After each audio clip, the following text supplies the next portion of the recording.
हमारी कहानी शुरू होती है हमारे हीरो तकुमी से। तकुमी एक बिल्कुल साधारण जापानीज युवक था जिसकी जिंदगी सबसे नॉर्मल तरीके से चल रही थी। अचानक बिना किसी वार्निंग के वो एक पूरी तरह अलग दुनिया में पहुंच गया। वो दुनिया मॉन्स्टर्स से भरी हुई थी। वहां उसके सामने सबसे पहले जो क्रीचर्स आए वो थे सी रैंक रेड वुल्व्स का एक पैक। वुल्व्स एक साथ उस पर झपटे, लेकिन तकुमी घबराया या भागा नहीं। उसने अपना एयरसॉफ्ट गन पकड़ा और कंप्रेस्ड एयर शॉट्स की एक सीरीज दाग दी। अजीब बात यह थी कि उन शॉट्स ने वुल्व्स को आसानी से मिटा दिया, जैसे वो कुछ भी नहीं थे। भले ही उसकी नई दुनिया में पहुंचे सिर्फ कुछ घंटे ही हुए थे, वो इस दुनिया में अननेचुरली तेजी से अडेप्ट हो गया, मानो वो इस पल का इंतजार बहुत लंबे समय से कर रहा हो। वुल्व्स को खत्म करने के बाद उसने उनकी कॉप्सेस इकट्ठा की और अपनी इन्वेंट्री में रख लीं, और उसी पल सच सामने आया। तकुमी इस दुनिया में अपनी मर्जी से नहीं पहुंचा था। असल में रूलर सिल ने गलती से उसकी डेथ कर दी थी। हाँ, ये लिटरली एक अनइंटेंशनल एरर था। सिल उसके सामने प्रकट हुआ और अपनी इनकॉम्पिटेंस के लिए माफी मांगी। जब ताकुमी अभी भी ये समझ नहीं पा रहा था कि वो कहाँ है या उसके आसपास क्या हो रहा है, तो सिल ने खुद को इंट्रोड्यूस किया और बताया कि वो कहाँ है। सिल ने कहा कि वो एक लेजेंडरी सेक्टर में है और खुद सिल इस जगह का रूलर है। तकुमी के मन में गहराई से ये ख्याल आया कि ये सब कोई नई तरह की डिसेप्शन है, लेकिन सिल तुरंत उसके थॉट्स का जवाब दे दिया और बोला कि कोई डिसेप्शन या फ्रॉड नहीं है। तकुमी का आश्चर्य और बढ़ गया जब सिल ने फिर माफी मांगी और बताया कि वो उसके थॉट्स पढ़ सकता है। फिर सिल ने उसे रीअश्योर करने की कोशिश की और एक्सप्लेन किया कि वो इंटेंशनली ऐसा नहीं कर रहा था, वो शब्द बस एक्सीडेंट से निकल गए थे। हाँ, एक्सीडेंट से ही। सिल ने कहा कि वो उसे बिना किसी टाइटल्स के सिर्फ नाम से बुला सकता है। तो ताकुमी ने उससे रिक्वेस्ट किया कि जो हुआ है उसे ऐसे समझा दे जिसे वो आसानी से समझ सके। और तब सिल ने प्लेनली और डायरेक्टली कहा, तकुमी की डेथ गलती से हो गई थी। ये शब्द उसके ऊपर थंडरबोल्ट की तरह गिरे। फिर हम प्रेजेंट में वापस आते हैं और सुनते हैं कि तकुमी बता रहा है सिल डायमेंशंस के बीच एक रिफ्ट को रिपेयर करने की कोशिश कर रहा था, लेकिन उसने जरूरत से ज्यादा पावर यूज कर दी और आखिर में रिफ्ट को हिट करने की बजाय खुद तकुमी को ही दूसरी दुनिया में भेज दिया। उसकी जिंदगी 28 साल की उम्र में खत्म हो गई थी, जबकि नया बॉडी जो अब वो इनहैबिट कर रहा था वो स्पेशली सिल ने उसके लिए क्रिएट किया था। सिल ने उसे अपनी रूल वाली दुनिया में री इनकारनेट कर दिया था। ये सब भी नहीं था, सिल ने उसे इस दुनिया के बारे में नॉलेज भी दे दी थी और कई एबिलिटीज जो उसे सर्वाइव करने में मदद करेंगी। जब ताकुमी ने अपना स्टेटस विंडो खोला तो देखा कि वो पहले ही लेवल 3 हो चुका है और स्टैट्स भी बहुत रिस्पेक्टेबल हैं। ये इसलिए क्योंकि उसने 3 रेड वुल्व्स को किल कर दिया था। जब वो फॉरेस्ट में चल रहा था और सोच में खोया हुआ था तो उसे 2 छोटे चिल्ड्रन मिले। वो बहुत अडोरेबल लग रहे थे, लेकिन उनके चेहरे पर एग्जॉस्शन साफ दिख रही थी। तकुमी उनके पास गया और उनके फैमिली के बारे में पूछा, लेकिन उन्होंने कोई जवाब नहीं दिया।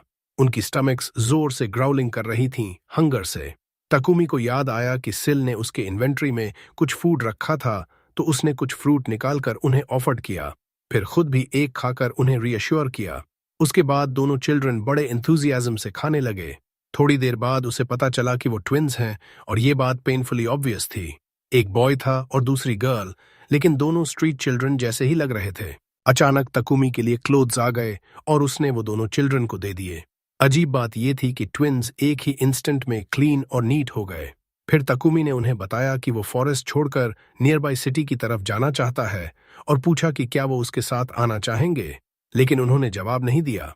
जब तकुमी ने उनकी स्टैट्स चेक की तो पता चला कि दोनों 5 इयर्स ओल्ड हैं और किसी का भी नाम नहीं है। तब उसने फैसला किया और उन्हें एलन और एलेना नाम दे दिया।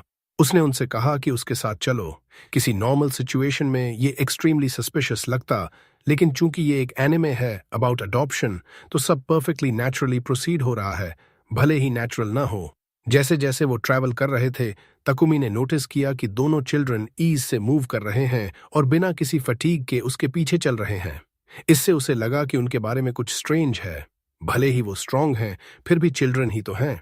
तो उसने सोचा कि थोड़ी देर रुककर उन्हें रेस्ट दे दे, लेकिन अचानक ट्विन्स आगे की तरफ डैश कर गए।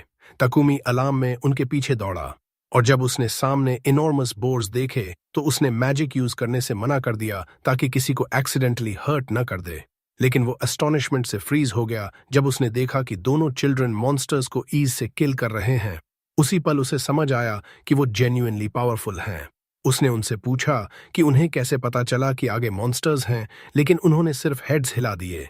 तो ताकुमी ने कहा कि अगली बार ऐसा कुछ करने से पहले उसे वॉर्न कर दिया करो, क्योंकि वो शियर फ्राइट से मरने वाला था। थोड़ी देर बाद ट्विंस ने फिर किसी मॉन्स्टर की प्रेजेंस सेंस की। ताकुमी ने अस्यूम किया कि शायद ये चिल्ड्रन पहले इस फॉरेस्ट में रहते रहे होंगे, जिस वजह से वो ऐसे एनवायरनमेंट के इतने अकस्टम्ड हैं। इस बार चिल्ड्रन ने पहले ताकुमी को वॉर्न किया, फिर मॉन्स्टर पर लीप किया और उसे एक इंस्टेंट में किल कर दिया। ताकुमी ने उन्हें थैंक किया क्योंकि इस बार उन्होंने पहले बताया था और वे एक्सट्रीमली हैप्पी हो गए, जबकि ताकुमी खुद थोड़ा एम्बैरेस्ड फील कर रहा था जब उसने देखा कि वो कितने अडोरेबल हैं। ये सिलसिला पूरे दिन चलता रहा। हर मॉन्स्टर जो उनके पाथ में आया उसे उन्होंने किल किया। जब डार्कनेस फॉल होने लगी तो ताकुमी ने डिनर प्रिपेयर करने का फैसला किया और ट्विंस से हेल्प मांगी। एक ही मोमेंट में उन्होंने huge amount of firewood gather कर ली, जबकि ताकुमी ने कुछ स्क्यूअर्स प्रिपेयर किए। जैसे ही वो खा रहे थे, ताकुमी को याद आया कि शुरू में चिल्ड्रन कितने विथड्रॉन थे, जबकि अब वो लाफिंग और फ्रीली स्पीकिंग कर रहे हैं। इससे वो मन ही मन सोचने लगा कि क्या वो पहले से ही उससे अटैच्ड हो चुके हैं। रात में उसने प्रोटेक्टिव बैरियर सेट किया और फिर सब सो गए। अगले दिन जब वे सिटी पहुंचे तो गार्ड्स हैरान रह गए जब उन्हें पता चला कि तीनों गौ फॉरेस्ट से आए हैं, जो ए रैंक फॉरेस्ट है और एक्सट्रीमली डेंजरस है। एक मैन के साथ दो चिल्ड्रन का उस डेंजरस फॉरेस्ट से निकलना नेचुरली ही सस्पिशन अराउज कर रहा था। तो ताकुमी ने गार्ड्स को एक्सप्लेन किया कि वो कंट्री साइड से मेडिसिनल हर्ब्स ढूंढने आया है, फॉरेस्ट में डीप नहीं गया था और चिल्ड्रन खुद को डिफेंड करना जानते हैं। एक रेड हेयर्ड गार्ड ने पूछा कि क्या उसे हर्ब्स मिली हैं। ताकुमी ने उन्हें निकालकर दिखाया और गार्ड ने कंफर्म किया कि वो सच में मेडिसिनल हर्ब्स हैं। खुश होकर गार्ड ने ताकुमी से आइडेंटिफिकेशन कार्ड मांगा। ताकुमी ने हेजिटेट करते हुए कहा कि वो रूरल एरिया से आया है और उसके पास कोई आइडेंटिफिकेशन नहीं है। उसके बाद गार्ड उसे इंस्पेक्शन के लिए ले गया, कई पेपर्स फिल करवाए और फिर एक क्रिस्टल पर हैंड रखने को कहा ताकि कंफर्म हो सके कि उसका कोई क्रिमिनल रिकॉर्ड नहीं है। भले ही ताकुमी ने कुछ गलत नहीं किया था, फिर भी वो थोड़ा टेंस फील कर रहा था, खासकर ट्विंस की सिचुएशन को अभी भी फुली समझ न पाने की वजह से। फॉर्चुनेटली कोई प्रॉब्लम नहीं आया। गार्ड ने उन्हें टेम्पररी कार्ड्स दे दिए और कहा कि अगर वो लॉन्गर पीरियड तक रहना चाहता है तो ऑफिशियल कार्ड ले लेना बेहतर होगा। फिर उसने चिल्ड्रन को स्माइल किया, लेकिन वे उस स्माइल से फ्राइटन्ड हो गए। थोड़ी देर बाद जब वे सिटी के अंदर वॉक कर रहे थे तो ट्विंस ऑब्वियस फियर के साथ चारों तरफ देख रहे थे। कुछ समय बाद वे चर्च में एंटर्ड। ताकुमी ने चिल्ड्रन से कहा कि वो थोड़ी देर वेट करें, फिर ऑल्टर की तरफ गया ताकि सिल से कॉन्टैक्ट कर सके। सिल ने पूछा कि नई दुनिया में सब कैसे चल रहा है, तो ताकुमी ने उसे ट्विंस के बारे में बताया कि फॉरेस्ट में उन्हें कैसे मिले और वो उन्हें अकेला छोड़ नहीं सका, इसलिए उन्हें साथ ले आया, लेकिन खुद अकेले उनकी केयरिंग नहीं कर सकता, इसलिए ऑर्फनेज में भेजने का इरादा था। जैसे ही ताकुमी ने ये कहा, सिल के चेहरे पर टेंशन साफ दिखने लगी और उसने तुरंत कहा कि ऐसे बात मत करो। ताकुमी कामली रिप्लाइड किया कि शुरू से ही उसे लगा था कि सिल सब कुछ से कनेक्टेड है, क्योंकि उसने उसे सेफ या पीसफुल जगह भेजने की बजाय extremely dangerous A rank forest में भेज दिया और उसी फॉरेस्ट में उसे ट्विंस मिले थे। इससे भी स्ट्रेंजर ये कि वहां के मॉन्स्टर्स उन्हें डिफीट नहीं कर पाए थे। सिल ने फिर माफी मांगी, लेकिन ताकुमी ने क्लियर और डायरेक्ट एक्सप्लेनेशन मांगी। अनफॉर्चुनेटली सिल ने कहा कि वो इससे ज्यादा कुछ नहीं बता सकता। यहां हमें पता चलता है कि इस दुनिया में सिर्फ एक रूलर नहीं है, जैसे ruler of wind, ruler of fire, ruler of water, ruler of earth. Takumi ने पीसेस कनेक्ट किए और कहा कि अगर रूलर ऑफ विंड फ्रैंकली नहीं बोल सकता तो ट्विंस किसी दूसरे रूलर से रिलेटेड होंगे। सिल स्माइल किया और एडमिटेड किया कि ताकुमी इंडीड इंटेलिजेंट है। फिर सिल ने बताया कि ट्विंस ऑर्डिनरी चिल्ड्रन नहीं हैं और उन्हें फॉरेस्ट में छोड़ना एक्सट्रीमली डेंजरस था, लेकिन फिर भी वो इससे ज्यादा नहीं कह सकता। ताकुमी ने आगे क्वेश्चन से प्रेशर नहीं डाला, लेकिन एक इंपॉर्टेंट चीज पूछी, क्या वो ट्विंस के साथ कंटिन्यू डील कर सकता है और उनकी लुक आफ्टर कर सकता है। सिल ने आंसर्ड किया कि ऐसा करना उसके लिए ट्रेमेंडस सर्विस होगा, जैसे फेट खुद उसे चांस दे रहा हो कि एक्सीडेंट से ताकुमी की डेथ करने की मिस्टेक को करेक्ट कर सके। कॉन्वर्सेशन खत्म करने से पहले ताकुमी ने एडमिट किया कि सच में वो कभी ट्विंस को ऑर्फनेज में छोड़ने वाला ही नहीं था। सिल से बात खत्म करने के बाद वो चिल्ड्रन के पास वापस आया और बोला कि अब ऐन में चलकर प्रॉपर रेस्ट कर लेना चाहिए, जबकि सिल इमेंसली हैप्पी था क्योंकि उसे कोई काइंड हार्टेड और सिंसियर तरीके से रिस्पॉन्सिबिलिटी शोल्डर करने वाला मिल गया था। जब वे ईएन पहुंचे तो ताकुमी ने दोनों चिल्ड्रन से बेड ट्राई करने को कहा। वे बेड के आइडिया से ही अटली फैसिनेटेड हो गए, मानो पहली बार रियल बेड देख रहे हों। और सिर्फ कुछ मोमेंट्स बाद शेयर एग्जॉस्शन से वे ऑलमोस्ट इमीडिएटली सो गए। तकुमी को भी लंबे दिन के इवेंट्स के बाद ड्राउजीनेस आ गई। अगले दिन जब वे वोक अप तो तकुमी ने देखा कि ट्विन्स क्वाइटली बैठकर उसे देख रहे हैं।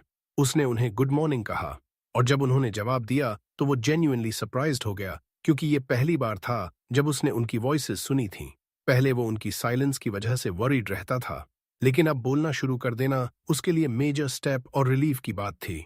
बिना रियलाइज किए उसने उन्हें जेंटल एम्ब्रेस में खींच लिया। थोड़ी देर बाद उन्होंने डिसाइड किया कि अब एडवेंचरर्स गिल्ड की तरफ चलें। गिल्ड पहुंचकर उन्हें रिसेप्शनिस्ट लूना मिली। तकुमी ने बताया कि वो एडवेंचरर के तौर पर रजिस्टर होना चाहता है और दोनों चिल्ड्रन को भी उसके साथ रजिस्टर करवाना चाहता है। लूना थोड़ा सरप्राइज्ड हुई और बताया कि रजिस्ट्रेशन के लिए मिनिमम एज नहीं है, लेकिन चिल्ड्रन को बैटलफील्ड पर ले जाना एक्सट्रीमली डेंजरस है। फिर भी तकुमी ने अपनी रिक्वेस्ट पर इंसिस्ट किया, तो लूना ने इंथ्यूजियाज्म से रजिस्ट्रेशन फॉर्म दे दिया। प्रोसीजर्स खत्म करने के बाद वे जगह देखने लगे। ट्विन्स क्राउड और अनफेमिलियर फेसेस के बीच थोड़े टेंस थे, लेकिन तकुमी ने उन्हें रीअश्योर किया कि कुछ वरी करने की बात नहीं है। थोड़ी देर बाद लूना उनके पास कार्ड्स लेकर आई और एक्सप्लेन किया कि ये कार्ड्स आइडेंटिफिकेशन के तौर पर भी काम करते हैं। तकुमी ने अपना कार्ड देखा और नोटिस किया कि वो लेवल 11 तक पहुंच गया है। कार्ड में ये भी लिखा था कि वो ह्यूमन है, जिससे उसके मन में थोड़ी क्यूरियोसिटी जागी। तब लूना ने गिल्ड सिस्टम एक्सप्लेन करना शुरू किया। उसने बताया कि रैंक्स F से शुरू होते हैं बिगिनर्स के लिए और S तक जाते हैं, जो हीरोज का रैंक माना जाता है। SSS नाम का एक हायर रैंक भी है, लेकिन वो एक्सट्रीमली स्पेशल रैंक है और गिल्ड के पूरे हिस्ट्री में कभी किसी ने रीच नहीं किया। उसने ये भी एक्सप्लेन किया कि क्वेस्ट्स को इंडिविजुअली या ग्रुप्स में कंप्लीट किया जा सकता है और पार्टी का रैंक उसके मेंबर्स के एवरेज रैंक से डिसाइड होता है। अगर वो वर्क लेना चाहे तो रिसेप्शन से क्वेस्ट चुनकर रिक्वायर्ड प्रोसीजर्स कंप्लीट करने होंगे। थैंक करने के बाद तकुमी ने उनसे रिक्वेस्ट किया कि उन्हें एक पार्टी के तौर पर रजिस्टर कर दो। लूना ने पार्टी का नाम पूछा तो तकुमी ने एक मोमेंट सोचा, और क्योंकि उनकी लाइव्स रूलर्स से किसी न किसी वे में कनेक्टेड हो गई थीं, तो उसे लगा कि नाम एग्स फिटिंग होगा। उसने नाम बताया और लूना ने ऑफिशियली पार्टी रजिस्टर कर दी। उसके बाद वे नोटिस बोर्ड की तरफ गए और अपना पहला क्वेस्ट चुनने लगे। वे मेडिसिनल हर्ब्स गैदर करने वाले मिशन पर सेटल हुए। लूना ने बताया कि क्वेस्ट कंप्लीट करने के लिए 3 दिन का समय है, और इस तरह उस पार्टी का पहला रियल मिशन शुरू हो गया। जैसे ही वे रोड पर चल रहे थे, उन्हें एक स्लाइम मिला और ट्विन्स तुरंत इनोसेंटली उसके साथ खेलने लगे, मानो वो कोई टॉय हो, मॉन्स्टर नहीं। थोड़ी देर बाद ताकुमी को एक मेडिसिनल हर्ब मिली, तो उसने ट्विन्स को उसकी अपीयरेंस डिटेल में एक्सप्लेन की ताकि वे पहचान सकें, और ये भी बताया कि इसे बिना डैमेज किए कैसे गैदर करना है। सरप्राइज ये हुई कि ट्विन्स ने बहुत शॉर्ट टाइम में enormous quantity of herbs collect कर ली। जब वे गिल्ड वापस लौटे तो लूना उस अमाउंट से स्टन्ड रह गई जो उन्होंने सिर्फ हाफ अ डे में गैदर किया था। तकुमी ने कहा कि चिल्ड्रन ने ट्रेमेंडस एफर्ट लगाया है। लूना ने हर्ब्स की क्वालिटी कंफर्म करने के बाद उन्हें रिवॉर्ड दे दिया। तब तकुमी ने सिंसियरली ट्विन्स को थैंक किया, क्योंकि वो मानता था कि क्वेस्ट को सच में उन्होंने ही कंप्लीट किया है। अचानक एक इरिटेटेड मैन आया और मॉकिंगली पूछने लगा कि गिल्ड के अंदर कुछ लिटिल चिल्ड्रन क्या कर रहे हैं। तुरंत ट्विन्स तकुमी के पीछे छिप गए, तो तकुमी आगे बढ़ा और बॉल्ड मैन के सामने खड़ा हो गया। बोला कि चिल्ड्रन उसके साथ हैं और अगर कोई प्रॉब्लम है तो प्लेनली कह दो। मैन ने एंग्रीली रिप्लाइड किया कि गिल्ड बच्चों के खेलने की जगह नहीं है, बच्चों के खेल के लिए। हीरो ने शांति से जवाब दिया कि ट्विन्स ठीक से व्यवहार कर रहे थे और किसी को परेशान नहीं कर रहे थे, लेकिन उस आदमी ने चिल्लाकर कहा कि उनकी सिर्फ मौजूदगी ही उसे नाराज कर रही है। लकीली लूना ने बीच में आकर स्थिति को शांत करने की कोशिश की, फिर भी वो आदमी और ज्यादा आक्रामक हो गया। पलक झपकते ही ट्विन्स ने आगे बढ़कर उसे 2 लगातार किक मार दी। हीरो घबरा गया और उन्हें तुरंत रोकने के लिए चिल्लाया ताकि मामला और न बढ़े। जब स्थिति शांत हो गई तब हीरो ने थोड़ा अजीब तरीके से लूना से पूछा कि क्या उन्हें कोई सजा मिलेगी, लेकिन लूना ने उसे आश्वासन दिया और कहा कि जो हुआ वो सेल्फ डिफेंस था, इसलिए कोई समस्या नहीं है। उसी पल वो रेड हेयर्ड आदमी जो पहले सिटी गेट पर दिखा था वहां आया और पूछा कि क्या हुआ। उसी समय दूसरे एडवेंचरर्स उस बॉल्ड आदमी का शरीर गिल्ड से बाहर खींच रहे थे। लूना ने हीरो के कान में फुसफुसाकर बताया कि ट्विन्स रो रहे हैं। हीरो तुरंत उनके पास पहुंचा और पूछा कि क्या वो ठीक हैं। तब रोते हुए उन्होंने उससे विनती की कि उसे उन्हें छोड़कर मत जाना। वो बहुत टचिंग दृश्य था और हीरो को एहसास हुआ कि ट्विन्स उससे कितना अटैच हो चुके हैं।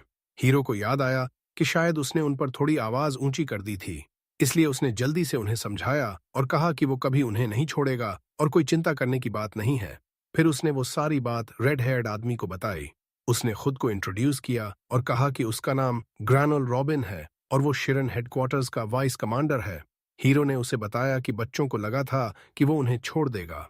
रॉबिन को यह सुनकर बहुत बुरा लगा और उसने पूछा कि क्या वो कभी ऐसा कर सकता है।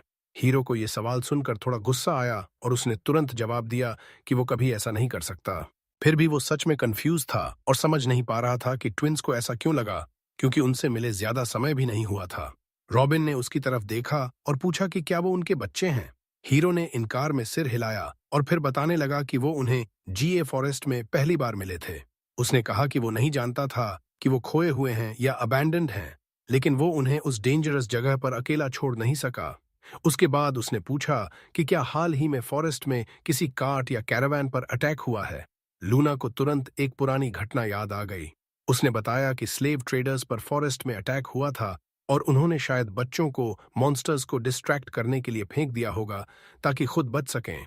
इससे सारी बात साफ हो गई। हीरो ने रॉबिन से पूछा कि अगर वो ट्विंस को फॉर्मली अडॉप्ट कर ले तो कोई समस्या तो नहीं होगी।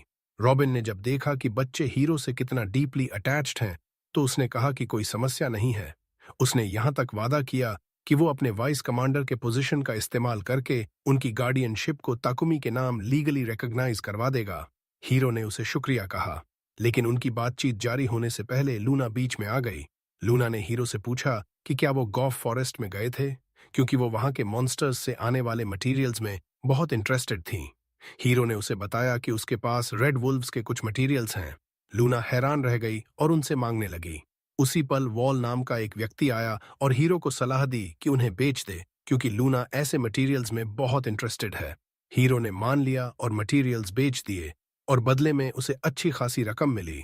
उसके बाद लूना ने रॉबिन की तरफ देखा और पूछा कि क्या वो गिल्ड मास्टर से बात करने वाले नहीं हैं। रॉबिन ने जवाब दिया कि एक्सपेडिशन कैंपेन की बात गिल्ड मास्टर से करनी होगी। ऐसे कैंपेन्स समय समय पर ऑर्गेनाइज किए जाते हैं ताकि फॉरेस्ट्स में मॉन्स्टर्स की संख्या कम रहे। अगर उन्हें अनचेक बढ़ने दिया गया तो वो अपनी टेरिटरी से बाहर निकलकर सिटीज को थ्रेटन करने लगेंगे। चूंकि फॉरेस्ट रैंक था, इसलिए एक्सपेडिशन छोटी संख्या में लेकिन ओवरवेलमिंग स्ट्रेंथ वाली होगी। फिर रॉबिन ने हीरो की तरफ देखा और कहा कि वो भी इस कैंपेन में शामिल होंगे। हीरो हैरान रह गया और पूछा कि वजह क्या है जब वो अभी सिर्फ बिगिनर एडवेंचरर है। लेकिन वॉल बीच में आ गया और बोला कि बकवास बंद करो, क्योंकि रेड वुल्व्स के मटेरियल्स होने की बात कहकर तुम खुद इस सिचुएशन में घुस आए हो। हीरो को तब एहसास हुआ कि उसे शांत रहना चाहिए था और अपने शब्दों को ज्यादा सावधानी से चुनना चाहिए था। उसके बाद वॉल गिल्ड मास्टर से बात करने चला गया और जाते जाते हीरो से कहा कि भागने की कोशिश मत करना, क्योंकि वो ऑफिशियल रिक्वेस्ट सबमिट करने वाला है ताकि तुम्हें एक्सपेडिशन में ऐड कर दिया जाए। हीरो को लगा कि वो खुद को सीरियस ट्रबल में डाल चुका है, लेकिन उसके विचार अचानक कट गए जब उसने देखा कि ट्विंस कॉइन्स खाने की कोशिश कर रहे हैं। हीरो तुरंत उनके पास भागा और उन्हें रोक लिया ताकि कुछ बुरा ना हो जाए। थोड़ी देर बाद वॉल ने गिल्ड मास्टर से मिलकर एडवेंचरर्स को कैंपेन के लिए ऑर्गेनाइज करने को कहा और एडवेंचरर तकुमी को भी उनमें शामिल करने की रिकमेंडेशन दी। कुछ समय बाद हम हीरो को ट्विंस के साथ शहर की सड़कों पर शांति से चलते देखते हैं। हालांकि नई दुनिया में आने के बाद पूरा महीना भी नहीं हुआ था, फिर भी वो इसमें बहुत अच्छे से अडेप्ट हो चुका था। दोनों बच्चों की बात करें तो पहले वो किसी भी स्ट्रेंजर से डरते थे, लेकिन अब वो शांत हो गए थे और अपनी नई जिंदगी में एडजस्ट हो गए थे। उनकी पार्टी, जिसका नाम एग्स था, वो 2 दिन काम और 1 दिन रेस्ट का सिस्टम फॉलो करती थी, जिससे उनकी एनर्जी बनी रहती थी। एक दिन जब वो ब्रेकफास्ट कर रहे थे तब हीरो ने कहा कि खाना बहुत डिलिशियस है, लेकिन उसे लगा कि कुछ मिसिंग है। चूंकि वो जापानीज था, इसलिए उसके लिए सोय सॉस के बिना खाना अधूरा सा लगता था। थोड़ी देर सोचने के बाद उसे याद आया कि इस दुनिया में सिर्फ 3 तरह की ब्रेड है, व्हाइट ब्रेड, बार्ली ब्रेड और होल व्हीट ब्रेड। तब उसे पुरानी डेकोरेटेड ब्रेड्स और स्वीट्स की याद आने लगी और उसे लगा कि उसे खुद ब्रेड बनानी चाहिए। ट्विंस इस आइडिया से बहुत एक्साइटेड हो गए और उन्होंने पास की बेकरी में जाने का फैसला किया। जैसे ही वो अंदर गए, बेकर ने पूछा कि क्या चाहिए। हीरो ने कहा कि वो कुछ खरीदने नहीं आए हैं, बल्कि एक छोटा सा फेवर मांगने आए हैं। उसी पल बेकरी का ओनर आया और पूछा कि मामला क्या है। उसकी बेटी मिशेल ने उसे बताया कि ताकुमी उनसे फेवर मांगना चाहता है। बेकर का नाम रैड था। हीरो ने खुद को इंट्रोड्यूस किया और बताया कि वो कुछ इंग्रेडिएंट्स जो उसके पास हैं उनसे एक खास तरह की ब्रेड बनाने की कोशिश करना चाहता है। मिशेल ने देखा कि एक इंग्रेडिएंट जैम था, जबकि दूसरा उसे अनजाना लगा। तब हीरो ने उन्हें बताया कि वो पेस्ट्री क्रीम है और इसे ब्रेड के अंदर रखकर ओवन में डालना होता है। रैड को एक्सपेरिमेंट करने में कोई आपत्ति नहीं थी, लेकिन उसने माना कि उसने पहले कभी ऐसी ब्रेड नहीं बनाई। इसलिए हीरो ने उसे स्टेप बाय स्टेप मेथड सिखाने का फैसला किया। जल्दी ही हीरो खुद बेकर बनकर उनके सामने ब्रेड बना रहा था, ताकि वो मेथड सीख सकें। रैड ने उसे इमिटेट किया और बहुत अच्छा परफॉर्म किया, जबकि एलन और एलेना भी एक्साइटेड होकर पार्टिसिपेट करने लगे। रैड ने हीरो से कहा कि उसे भी मदद करनी होगी, इसलिए हीरो ने कुछ एनको निकाला ताकि दूसरी तरह की ब्रेड बना सके। उन्होंने पूरे दिन और रात के कुछ हिस्से तक अलग अलग वैरायटीज बनाई। जब वो काम खत्म कर चुके तो ओवन से ब्रेड निकलने का इंतजार करने लगे। जब ब्रेड तैयार हो गई और उन्होंने टेस्ट किया, तब रैड और मिशेल उसके फ्लेवर से पूरी तरह हैरान रह गए। फिर उन्होंने हीरो से पूछा कि क्या वो इस तरह की ब्रेड बेकरी में बेच सकते हैं, और कहा कि वो कस्टमर्स को बता देंगे कि रेसिपी हीरो की है। उन्होंने कमीशन भी देने की बात की, लेकिन हीरो ने पोलाइटली मना कर दिया और कहा कि उसे पैसे की जरूरत नहीं है। उसके लिए बस इतना काफी है कि वो जब चाहे उनसे वो ब्रेड खरीद सके। सच कहें तो उसका एटीट्यूड बिल्कुल बिजनेस माइंडेड नहीं था। रैड ने कहा कि वो नई फिलिंग्स और अलग अलग वैरायटीज ट्राई करने के लिए एक्साइटेड है। एलन और एलेना को टेस्ट बहुत पसंद आया और उन्होंने कहा कि वो बहुत सारी खाना चाहते हैं। अगले दिन गिल्ड में लूना ने हीरो का स्वागत स्माइल के साथ किया और उसे प्रमोशन पर बधाई दी। हीरो को लगा था कि शायद थोड़ा बढ़ा होगा, लेकिन जब उसने देखा कि वो लेवल 13 पहुंच गया है और साथ में कुछ स्ट्रेंज स्किल्स जैसे लॉन्ड्री और सोइंग भी अक्वायर कर ली हैं, तो वो सरप्राइज्ड रह गया। सच कहें तो खुद उसे भी ये स्किल्स थोड़ी ऑड लगीं, लेकिन वो डिनाई नहीं कर सकता था कि डेली लाइफ में ये कितनी यूजफुल हैं। लूना ने उसे बधाई दी और कहा कि बिगिनर एडवेंचरर के लिए वो अननेचुरली रैपिड पेस से प्रोग्रेस कर रहा है। उसने ट्विंस की भी तारीफ की और कहा कि साफ दिख रहा है कि वो हार्ड और डिलिजेंटली काम कर रहे हैं। फिर उसने पूछा कि क्या उसने कभी डंजन विजिट करने के बारे में सोचा है। हीरो को तुरंत सिल द्वारा दी गई जानकारी याद आ गई कि इस दुनिया में 108 डंजन्स अलग अलग जगहों पर बिखरे हुए हैं। लूना ने बताया कि साइलिन के पास एक फेमस डंजन है जिसमें 15 फ्लोर्स हैं, और चूंकि सिटी के आसपास मॉन्स्टर्स की संख्या कम है, इसलिए बहुत सारे एडवेंचरर्स वहां जल्दी लेवल्स बढ़ाने जाते हैं। हीरो ने थोड़ा सोचा, फिर ट्विंस से कहा कि वो वहां जा सकते हैं और एक्सप्लोर कर सकते हैं, लेकिन लूना ने उसे चेतावनी दी कि डंजन अपेक्षाकृत पास है, फिर भी पहुंचने में आधा दिन वॉकिंग लगेगी और एक्सप्लोर करने में कई दिन लग सकते हैं। हीरो ने उसे आश्वासन दिया और कहा कि वो सिर्फ वहां जाकर जगह देखना और थोड़ा एक्सप्लोर करना चाहता है। लूना को राहत मिली, क्योंकि साफ था कि उसने समझा था कि हीरो पहली विजिट पर पूरा डंजन क्लियर करने वाला है। लेकिन सरप्राइज ये हुई कि जल्दी ही हीरो और ट्विंस डंजन के 3rd फ्लोर तक पहुंच चुके थे। ये एलन और एलेना की वजह से संभव हुआ था, क्योंकि उनमें एस्टोनिशिंग सेंस ऑफ डायरेक्शन था और वो हीरो को गाइड कर रहे थे। जैसे जैसे वो आगे बढ़े, हीरो ने नोटिस किया कि ये अर्थ डंजन है, यानी ज्यादातर मॉन्स्टर्स अर्थ एलिमेंट के हैं। उनके सामने एक जाइगैंटिक मोल जैसा मॉन्स्टर आया, लेकिन वो रिलेटिवली वीक लगा। हीरो ने ट्विंस से कहा कि इसे हैंडल कर लो, लेकिन वो बोल भी नहीं पाया था कि उन्होंने आसानी से उसे किल कर दिया। मॉन्स्टर डिफीट होते ही वैनिश हो गया और लूट छोड़ गया। हीरो ने उन्हें समझाया कि डंजन के मॉन्स्टर्स मरने पर डिसअपियर हो जाते हैं और लूट छोड़ जाते हैं, और कभी कभी ये ड्रॉप्स रेयर या वैल्यूएबल हो सकते हैं। ट्विंस ने जगह खोजी और पाया कि मोल ने सिर्फ एक विस्कर छोड़ा है, इसलिए वो स्माइल करते हुए आगे बढ़ गए। थोड़ी देर बाद हीरो ने सोचा कि अब ब्रेक का समय है और उसे डिनर तैयार करना चाहिए। फिर उसने एक मैजिकल टूल समन किया, जो बेसिकली एक स्टोव था। दृश्य बहुत स्ट्रेंज था, लेकिन साफ था कि उसकी एबिलिटीज उसे आसानी से अलग अलग टूल समन करने देती हैं। जल्दी ही खाना तैयार हो गया और ट्विंस ने टेस्ट करके बहुत डिलाइट महसूस की। खाने के बाद वो प्रोटेक्टिव बैरियर के अंदर पीसफुली सो गए, जो उनके आसपास के एरिया को सिक्योर रखता था। जब उन्होंने काफी रेस्ट ले ली तो उन्होंने फिर से जर्नी शुरू की और जो भी मॉन्स्टर मिला उसे डिफीट करते गए। वो फाइटिंग, ईटिंग और रेस्टिंग के इसी पैटर्न में जारी रहे जब तक वो 10th फ्लोर तक नहीं पहुंच गए, जहां उन्हें एक सीक्रेट रूम मिली जिसमें ट्रेजर चेस्ट था। हीरो ने उन्हें बताया कि ऐसे चेस्ट्स में वैल्यूएबल ट्रेजर्स हो सकते हैं, लेकिन उतनी ही आसानी से डेंजरस ट्रैप्स भी हो सकते हैं। इसलिए उसने पहला चेस्ट खुद इंस्पेक्ट करने का फैसला किया। जब कंफर्म हो गया कि वो सेफ है, तब उसने ट्विंस को खोलने दिया। अंदर उन्हें 2 पोशंस मिले, एक माना रिकवरी के लिए और दूसरा हीलिंग के लिए। लूट काफी सिंपल था, लेकिन उसी पल उनके पीछे एक ह्यूज मॉन्स्टर प्रकट हो गया और सिंक्रोनाइज्ड डबल स्ट्राइक से ट्विंस ने अस्टॉनिशिंग स्पीड से उसे किल कर दिया। बैटल के बाद हीरो ने वाइल्ड एप की हाइड ली और ट्विंस एक्साइटेड हो गए सोचकर कि ये हाईली वैल्यूएबल हो सकती है। हीरो को धीरे धीरे नोटिस हो रहा था कि ट्विंस में एक्स्ट्रॉर्डिनरी एबिलिटीज हैं, चाहे कॉम्बैट में हो या आसपास की चीजें सेंसिंग करने में। वो बिना डर के आगे बढ़ रहे थे और कोई भी मॉन्स्टर उनके सामने आता वो ऑलमोस्ट ऑटोमेटिकली डिफीट हो जाता था। इससे हीरो को राहत मिली कि वो बैड लोगों के हाथों नहीं पड़े। शायद यही वजह थी कि सील शुरू से ही उनके बारे में इतना कंसर्न्ड था। फिर भी कभी कभी हीरो को लगता था कि वो उन पर ज्यादा रिलाई करने लगा है। जब वो लॉस्ट होकर सोच रहा था तब ट्विंस ने उसे आवाज दी और पास के मॉन्स्टर की वार्निंग दी। जब उसने देखा तो वो पॉइजनस मड सर्पेंट था। उसने ट्विंस को वार्न किया और कहा कि इस मॉन्स्टर को उसे हैंडल करने दो। इस बार हीरो ने एक स्टोन उठाई और सर्पेंट पर फेंकी ताकि उसे डिस्ट्रैक्ट कर सके। फिर कटिंग विंड इस्तेमाल करके उसे स्विफ्टली किल कर दिया। तुरंत बाद बीस का स्वॉर्म आ गया। ट्विंस बहुत एक्साइटेड हो गए और खुद से उन्हें फाइट करने की इजाजत मांगी। हीरो ने मान लिया और उन्हें ट्राई करने का चांस दिया। शुरू में उनके स्ट्राइक्स प्रिसाइज नहीं थे, लेकिन उन्होंने हीरो के मेथड को कॉपी किया और स्टोन्स फेंकने लगे और उसी पल उनकी पावर फ्राइटनिंग तरीके से रिवील हो गई। हीरो खुश होकर उन्हें एंजॉय करते देख रहा था, इसलिए उसने उन्हें फ्रीली फाइट करने दिया, जबकि वो खुद बैठ गया और अपना सामान अरेंज करने लगा।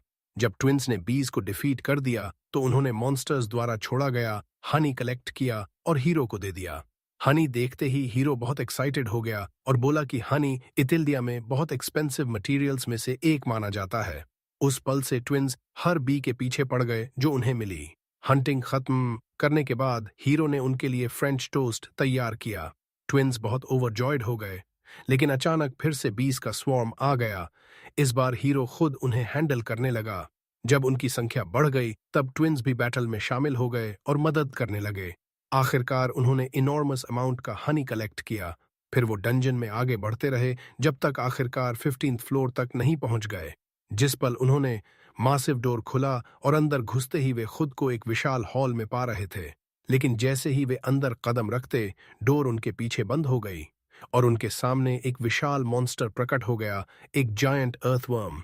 हीरो तुरंत समझ गया कि इस जगह से तब तक बाहर नहीं निकल पाएंगे जब तक इस मॉन्स्टर को डिफीट नहीं कर देते। इसलिए उसने ट्विंस को कहीं सेफ रहने को कहा, जबकि वह खुद बैटल संभाल लेगा। वर्म ने उसके विंड अटैक से बचने की कोशिश की और मड के गोले फेंककर हमला करने लगा, लेकिन हीरो ने उन अटैक्स को आसानी से तोड़ दिया। फिर सीधा विंड एरो चला दिया और बैटल को जल्दी खत्म कर दिया। लड़ाई खत्म होने के बाद वह थोड़ा हैरान खड़ा रहा और खुद से पूछने लगा, क्या मॉन्स्टर सच में इतना वीक था या ब्लेसिंग्स की वजह से खुद हीरो मजबूत हो गया है? जब वह लूट इकट्ठा करने लगा तो मॉन्स्टर ने बहुत सारे आइटम्स छोड़ दिए थे। उसी पल ट्विंस उसके पैरों से चिपक गए और धीरे से पूछा, फिनिश्ड? हीरो मुस्कुराया और बोला, यस, खुश हूं कि तुम सेफ हो। तभी अचानक उन्होंने उसे अपनी तरफ खींचा और उसके सिर पर थपथपाने लगे जैसे धन्यवाद दे रहे हों। हीरो का चेहरा लाल हो गया और हैरानी से पूछा, आर यू प्रेजिंग मी? उन्होंने हाँ कहा और उसके दिल में गहरी गर्माहट और कृतज्ञता भर गई। उसके बाद एक स्पेशल डिवाइस प्रकट हुआ जो उन्हें डंजन के फर्स्ट फ्लोर पर वापस ले गया। उसके साथ एक एक्स्ट्रा ट्रेजर चेस्ट भी था। जब उसने उसे खोला तो अंदर फायर बॉम्ब्स थे, बॉम्ब्स जो मैजिक से चार्ज होने पर एक्सप्लोड हो जाते थे और फेंकने वाले को उनसे काफी दूर होना पड़ता था। हीरो को लगा कि ये ग्रेनेड्स जैसे हैं और जब उसने देखा कि ट्विंस उनसे खेलने की कोशिश कर रहे हैं तो वह बहुत अलार्म्ड हो गया। इसलिए उसने जल्दी से उन्हें छीन लिया और समझाया कि ये बेहद डेंजरस हैं। जैसे ही उन्होंने ट्रांसफर ORB को छुआ वे तुरंत डंजन के बाहर पहुंच गए। हीरो ने उन्हें बताया कि अब सिटी वापस चलने का समय है। रास्ते में ट्विंस ने अचानक दूर खड़े एक डॉग की तरफ इशारा किया, लेकिन वो डॉग बिल्कुल ऑर्डिनरी नहीं था, वो एक फेनरियर था। हीरो ने बीस्ट को एग्जामिन किया और हैरान रह गया जब पता चला कि वो लेवल 25S रैंक फेनरियर है। और उससे भी अजीब बात ये थी कि उसके और हीरो के बीच कॉन्ट्रैक्ट था। हीरो बहुत हैरान हुआ कि ऐसा कॉन्ट्रैक्ट कब बना होगा और तुरंत उसे याद आया कि सिल ने ही ये काम किया होगा बिना उसे बताए। जैसे ही उसने उसकी तरफ जेस्चर किया जोल सीधा उसके पास दौड़ आया। हीरो ने देखा कि फेनरियर उसे कुछ इंतजार करते हुए देख रहा है, इसलिए उसने प्यार से उसके सिर पर थपथपाया। फिर ट्विंस उसके चारों तरफ दौड़ने लगे और उसे घेर लिया। कहने लगे कि इसे नाम जरूर देना चाहिए। हीरो ने उनसे पूछा कि उनका क्या ख्याल है। फिर जोएल नाम सजेस्ट किया।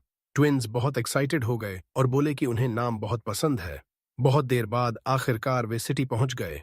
हीरो ने ट्विंस को बताया कि जोएल को उनके साथ सिटी में नहीं ले जा सकते क्योंकि ऑर्डिनरी लोग मॉन्स्टर देखकर डर जाएंगे।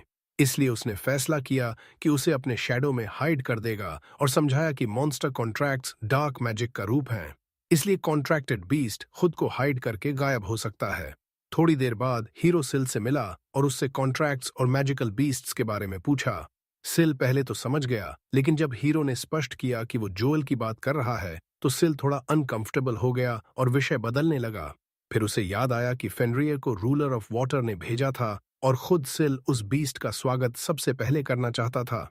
इसलिए उसने फैसला किया कि हीरो के लिए एक और बीस्ट समन करेगा। हीरो ने उसे रोका और सीधे पूछा, family of the ruler of water से क्या मतलब? सिल ने कहा कि ठीक वही मतलब है। Family of the ruler of water ने जोएल को ग्रैटिट्यूड के तौर पर भेजा है, कुछ और चीजों के साथ। फिर सिल ने सारी आइटम्स हीरो को एक साथ सौंप दी। हीरो ने देखा कि ट्विन्स वाटर एलिमेंट के साथ कंपैटिबल लग रहे हैं, और जब उसने इन्वेंट्री खोला तो सिल द्वारा भेजी गई हर चीज से हैरान रह गया।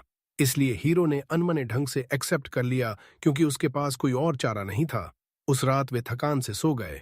अगले दिन जब वे उस जगह पहुंचे जो सिल ने बताया था, तो वहां एक ह्यूज टाइगर और एक जायंट बर्ड उनका इंतजार कर रहे थे। हीरो मुस्कुराया जब उसने इतनी केयरफुल प्रेपरेशन देखी और समझ गया कि सिल ने क्रीचर्स को भेजते समय बिल्कुल केयरलेस नहीं रहा। टाइगर एक सेलेस्टियल टाइगर था, level 25 S rank, air element control कर सकता था और स्काई में आश्चर्यजनक स्पीड से दौड़ सकता था। उसका अपीयरेंस बेहद मैजेस्टिक था। जबकि बर्ड एक थंडरहॉक था, level 20 A rank, lightning control करता था और स्विफ्ट और सडन अटैक्स में स्पेशलाइज्ड था। ट्विन्स को नेम्स में बहुत इंटरेस्ट था। थोड़ी सोच के बाद हीरो ने टाइगर का नाम हीट और बर्ड का नाम बोल्ट रखने का फैसला किया। सिल ने मैजिकल कॉलर्स भी भेजे थे जिनकी वजह से जोएल और हीट टाइनी चिबी फॉर्म्स में अपीयर हो सकते थे, ताकि वे उनके साथ बिना अटेंशन खींचे चल सकें। ट्विन्स बहुत एक्साइटेड हो गए और खुद के लिए भी कॉलर्स मांगने लगे, लेकिन हीरो को लगा कि ये सूटेबल नहीं है। चाहे वे कितने अडोरेबल हों, फिर भी वे चिल्ड्रन थे। इसलिए उसने रूलर ऑफ वाटर द्वारा भेजी गई चीजों में से सेफ पेंडेंट्स ढूंढे जो ट्रैकिंग, रेजिस्टेंस और मैजिकल रीइंफोर्समेंट के चार्म्स वाले थे, ताकि ट्विन्स हमेशा सेफ रहें। उनके साथ मैजिकल बैग्स भी थे जिनमें वे अपना सारा सामान रख सकते थे। अब वे एडवेंचर को आराम से जारी रखने के लिए रेडी थे। उसके बाद हम उन्हें सिटी में घूमते देखते हैं जब तक ट्विन्स एक टॉय स्टोर के सामने रुक गए और अंदर की हर चीज से मुग्ध हो गए। जब वे अंदर गए तो एलेना ने कुछ बहुत क्यूट हेयर टाइज चुने, और जैसे वो काफी नहीं था, उसने ब्लैक वाले भी चुने ताकि वे हीरो के कलर से मैच करें। हीरो उस सीन से अडोरेबल लगने की वजह से लगभग बेहोश हो गया। फिर और भी बोल्डर सीन आया। स्टोर में काम करने वाली वुमन ने ट्विन्स से डिस्प्ले पर रखे कुछ क्लोथ्स ट्राई ऑन करने को कहा। सच कहें तो ये बहुत क्लेवर मूव था, क्योंकि सैंपल क्लोथ्स में ट्विन्स इतने अनबिलीवेबली अडोरेबल लग रहे थे कि हीरो ने उनके लिए कई आउटफिट्स खरीद लीं। उस रात हीरो बैठा सोच रहा था कि एलन के लिए कोई स्पेशल गिफ्ट लाना चाहता है, लेकिन उसे पता नहीं था कि क्या चुने, क्योंकि इस वर्ल्ड में वो चीजें जो उसे पसंद आती वे एग्जिस्ट ही नहीं करती। इसलिए वो बात थोड़ी देर के लिए पोस्टपोन हो गई। अगले दिन उनके पहले ऑफिशियल मॉन्स्टर हंटिंग मिशन का समय आया इनसाइड गे फॉरेस्ट। उन्होंने अच्छे से प्रिपेयर किया, ब्रेकफास्ट किया और फिर नाइट से मिलने गए। वहां रॉबिन ने उन्हें वाइस कमांडर आइजैक रिनर से इंट्रोड्यूस किया। आइजैक थोड़ा अनईजी महसूस कर रहा था जब उसने दो छोटे बच्चों को फॉरेस्ट के डेंजर में जाने के लिए तैयार देखा, लेकिन रॉबिन ने उसे रीअश्योर किया और बताया कि ट्विन्स जितने दिखते हैं उससे कहीं ज्यादा स्ट्रांग हैं और रूलर्स उन्हें लिटरली प्रोटेक्ट कर रहे हैं, इसलिए उसे खुद की चिंता करनी चाहिए। उसके बाद रॉबिन ने उन्हें बताया कि वे ट्रांसपोर्ट कैरेज से फॉरेस्ट में जाएंगे, लेकिन कुछ स्ट्रेंज होने लगा जब हीरो को लगा कि कोई अनसेटलिंग और पिक्यूलियर गेज से उन्हें देख रहा है। एलन और एलेना ने भी इसे सेंस किया। हालांकि उस पल उनकी इंट्यूशन खास स्ट्रांग नहीं थी, फिर भी फीलिंग रियल थी। हीरो तय नहीं कर पा रहा था कि गेज हॉस्टाइल है या सिर्फ क्यूरियस, इसलिए उसने अलर्ट रहते हुए जर्नी जारी रखने का फैसला किया और उस फीलिंग के सोर्स को आइडेंटिफाई करने की कोशिश की। जब वे फॉरेस्ट पहुंचे तो रॉबिन ने प्लान अनाउंस किया। वे वहां 5 दिन रहेंगे और हंटिंग मिशन शुरू करेंगे। फिर उन्होंने कैंप लगाने के लिए सूटेबल जगह ढूंढनी शुरू की और दूसरे एडवेंचरर्स से थोड़ा अक्वेंट हो गए। वे ऑर्डिनरी लुकिंग लोग थे जो ज्यादा पावरफुल नहीं लग रहे थे, जैसे ब्लॉन्ड रूडोल्फ, ट्विन ब्रेड्स वाली गर्ल आयरिस, जो नाम का एक आदमी और उसके अलावा एक और आदमी।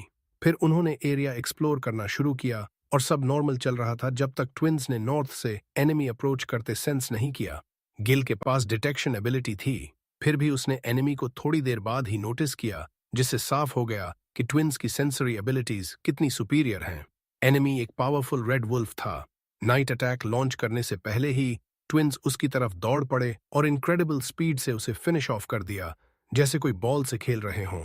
जब हीरो ने ये सीन देखा तो पैनिक हो गया, क्योंकि वह भूल गया था कि आज का प्लान क्वाइटली और बिना अटेंशन खींचे मूव करने का था, लेकिन अब बहुत देर हो चुकी थी। खासकर जब नाइट्स हॉरर से देख रहे थे कि ट्विंस मॉन्स्टर का कॉप्स टॉय की तरह खींच रहे हैं। हीरो ने टेंशन कम करने की कोशिश की और कहा कि कुछ मूवमेंट और फाइटिंग दूसरों को भी करने दो, लेकिन रॉबिन ने जल्दी समझ लिया कि डिफीटेड वुल्फ सी रैंक था और बोला कि हालांकि वह जानता था कि ट्विंस टैलेंटेड हैं, लेकिन कभी एक्सपेक्ट नहीं किया था कि वे पूरी टीम को कैरी कर सकते हैं। हीरो के पास कोई चारा नहीं था सिवाय ये बताने के कि ट्विंस लंबे समय से फॉरेस्ट में रहे हैं, इसलिए नेविगेशन और हैंडलिंग में इतने स्किल्ड हो गए हैं। और सच में सब ट्विंस के पीछे पीछे चलने लगे, जबकि वे इंपॉर्टेंट प्लांट्स और मटेरियल्स इकट्ठा कर रहे थे। हीरो की सलाह से एलन और एलेना भी मॉन्स्टर्स को किल करने का काम दूसरों पर छोड़ने लगे और उन्होंने टीम को ऑक्स के ग्रुप के खिलाफ बैटल लीड करने दिया। रॉबिन ने उस मौके का फायदा उठाया और कंफर्म किया कि हीरो सिर्फ ई रैंक एडवेंचरर नहीं है, इसलिए उसने रूडोल्फ से कहा कि सिटी लौटते ही हीरो के लिए रैंक इवैल्यूएशन टेस्ट रेकमेंड करे। लेकिन सबसे बड़ा सरप्राइज ये था कि ऑक्स को ग्रुप्स में अटैक नहीं करना चाहिए था और एनिमीज को फॉरेस्ट के इस एरिया में अपीयर ही नहीं करना चाहिए था, जिससे सबको लगा कि कुछ रॉन्ग है। अचानक स्काई में रेड फ्लेयर दिखा और वो सिग्नल था कि दूसरे 2 यूनिट्स में से एक डेंजर में है। समय बहुत इंपॉर्टेंट था, इसलिए हीरो ने विंड की पावर से जल्दी लोकेशन पर पहुंच गया और वहां नाइट को रेड वुल्व्स के पैक से घिरा हुआ पाया। बिना किसी हेजिटेशन के उसने और उसकी टीम ने उन्हें स्विफ्टली वाइप आउट कर दिया। जब वे दूसरों के पास लौटे तो माहौल फिर जोकिंग और लाफ्टर में बदल गया, जब तक उन्हें फिर वही स्ट्रेंज गेज महसूस नहीं हुआ, लेकिन इस बार वो क्लोजर था। उस रात हीरो शॉक्ड हो गया जब उसने एडवेंचरर्स द्वारा तैयार किए जाने वाले डिनर को देखा। सिर्फ मीट और वेजिटेबल्स वाला सूप, कुछ और नहीं। सच में वो भूख मिटाने के लिए काफी था, लेकिन हीरो की कल्पना से बहुत दूर था। इसलिए उसने पूछा कि आयरिस प्रॉपर मील क्यों नहीं बना रही, लेकिन टीम ने बताया कि उसका कुकिंग सबसे वर्स्ट है और अगर उसे किचन के पास आने दिया तो पॉइजनिंग से मर सकते हैं। इस बात ने हीरो को एक पल के लिए डिसबिलीफ में डाल दिया और वह सोचने लगा कि कैसे पॉसिबल है कि सारी विमेन अच्छी कुकिंग नहीं कर पाती। उसके बाद उसने इंस्ट्रक्शंस दे दिए ताकि वे रिस्पेक्टेबल डिनर बना सकें। अगले दिन हीरो को फिर लगा कि कोई उसे देख रहा है और जैसे जैसे समय बीतता गया फॉरेस्ट और भी स्ट्रेंज हो गया, क्योंकि पूरे दिन उन्हें लगभग कोई मॉन्स्टर्स नहीं मिले। स्थिति ऐसे ही चलती रही जब तक अचानक बदलाव नहीं आया और वे एक जाइगैंटिक ईविल सर्पेंट के सामने नहीं आ गए जो हर फिजिकल और मैजिकल अटैक को विथस्टैंड कर लेता था। हीरो तुरंत समझ गया कि ये एनिमी जेन्युइन डेंजर है, इसलिए उसने एलन और एलेना को डिस्टेंस पर रहने को कहा, जबकि वह और वॉरियर्स उस पर अटैक करने की कोशिश करते रहे, लेकिन कोई फायदा नहीं हुआ। उसी पल हीरो को फिर हॉस्टाइल गेज फील हुआ जो स्पेसिफिकली उस पर फोकस था। उसने उसकी कंसंट्रेशन शैटर कर दी। उसी इंस्टेंट ट्विंस इंटरवीन करने की कोशिश की, लेकिन मॉन्स्टर ने उन्हें वायलेंट ब्लो मारा और उड़ा दिया। सच में सिचुएशन डेंजरस इसलिए थी क्योंकि इस वर्ल्ड के 2 सबसे छोटे और स्ट्रॉन्गेस्ट बीइंग्स अब जमीन पर पड़े थे। उस पॉइंट पर हीरो का सारा कंपोजर खो गया, शुद्ध फियर और रेज से, क्योंकि किसी की मर्डरस इंटेंट और अपनी गलती की वजह से ट्विंस को चोट लग गई थी। उस पल उसके दिल का सारा गुस्सा इकट्ठा हो गया और उसने एडवांस्ड विंड मैजिक ट्राई करने का फैसला किया।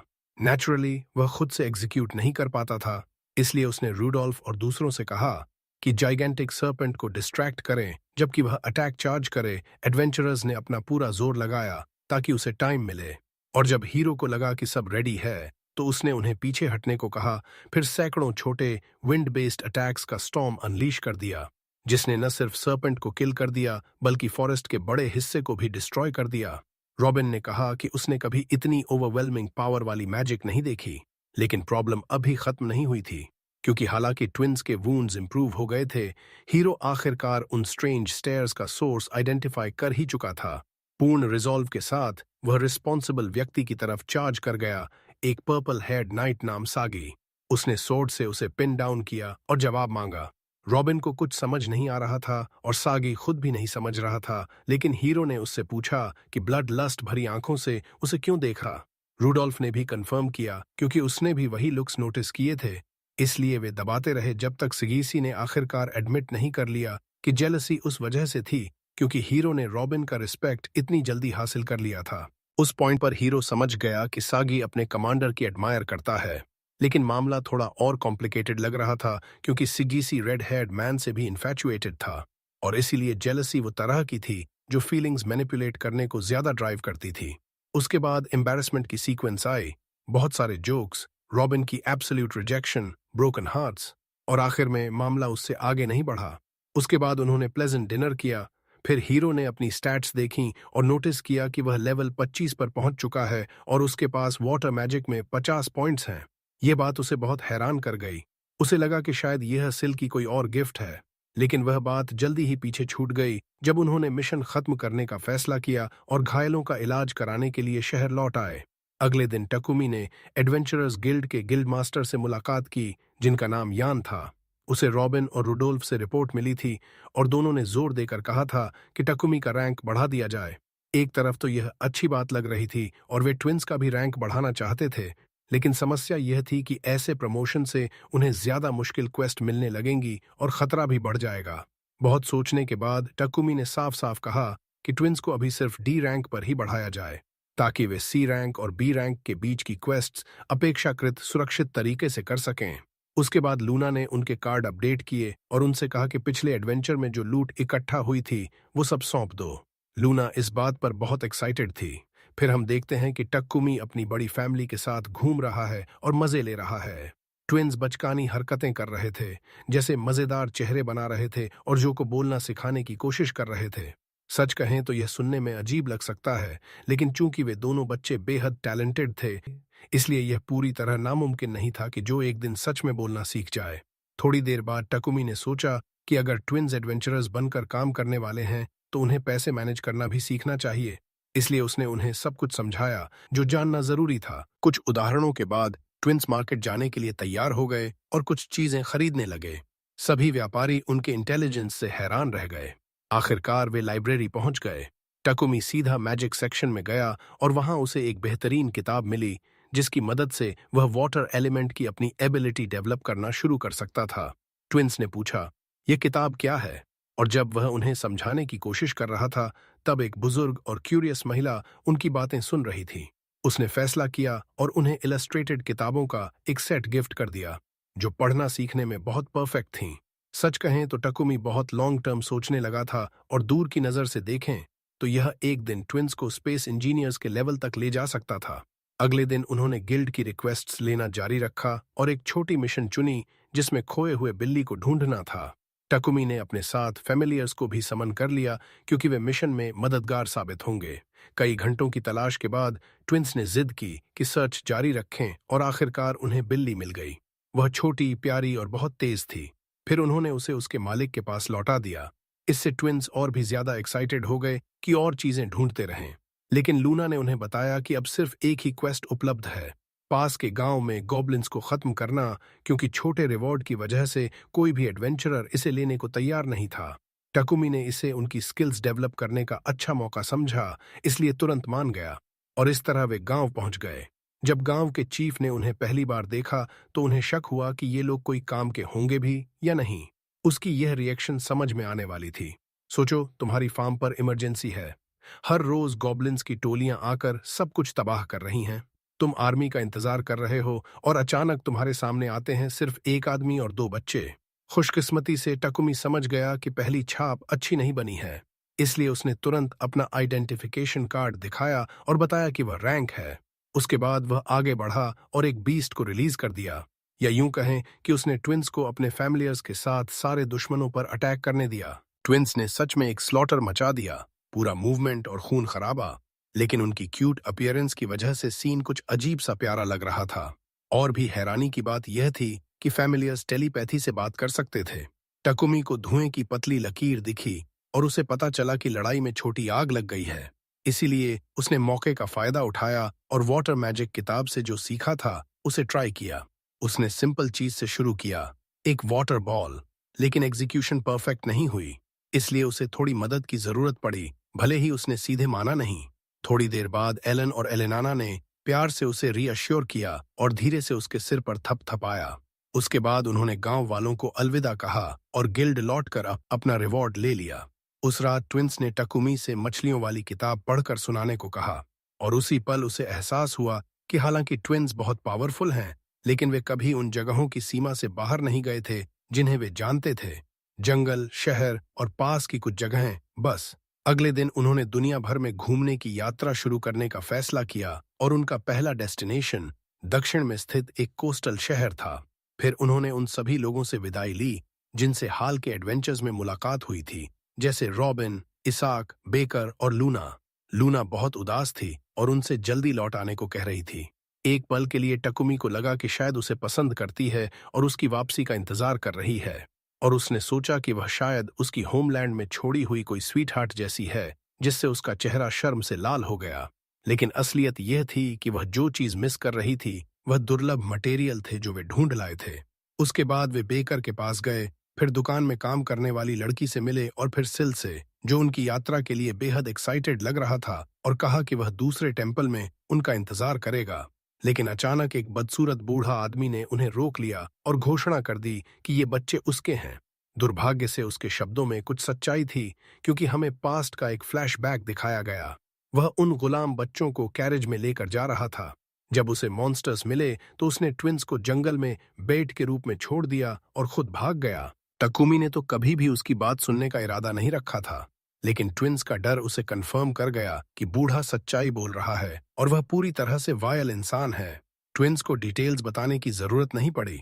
टकुमी समझ गया कि उस आदमी की स्वार्थी वजह से वे जंगल में अकेले छोड़ दिए गए थे, बिना किसी सुरक्षा के।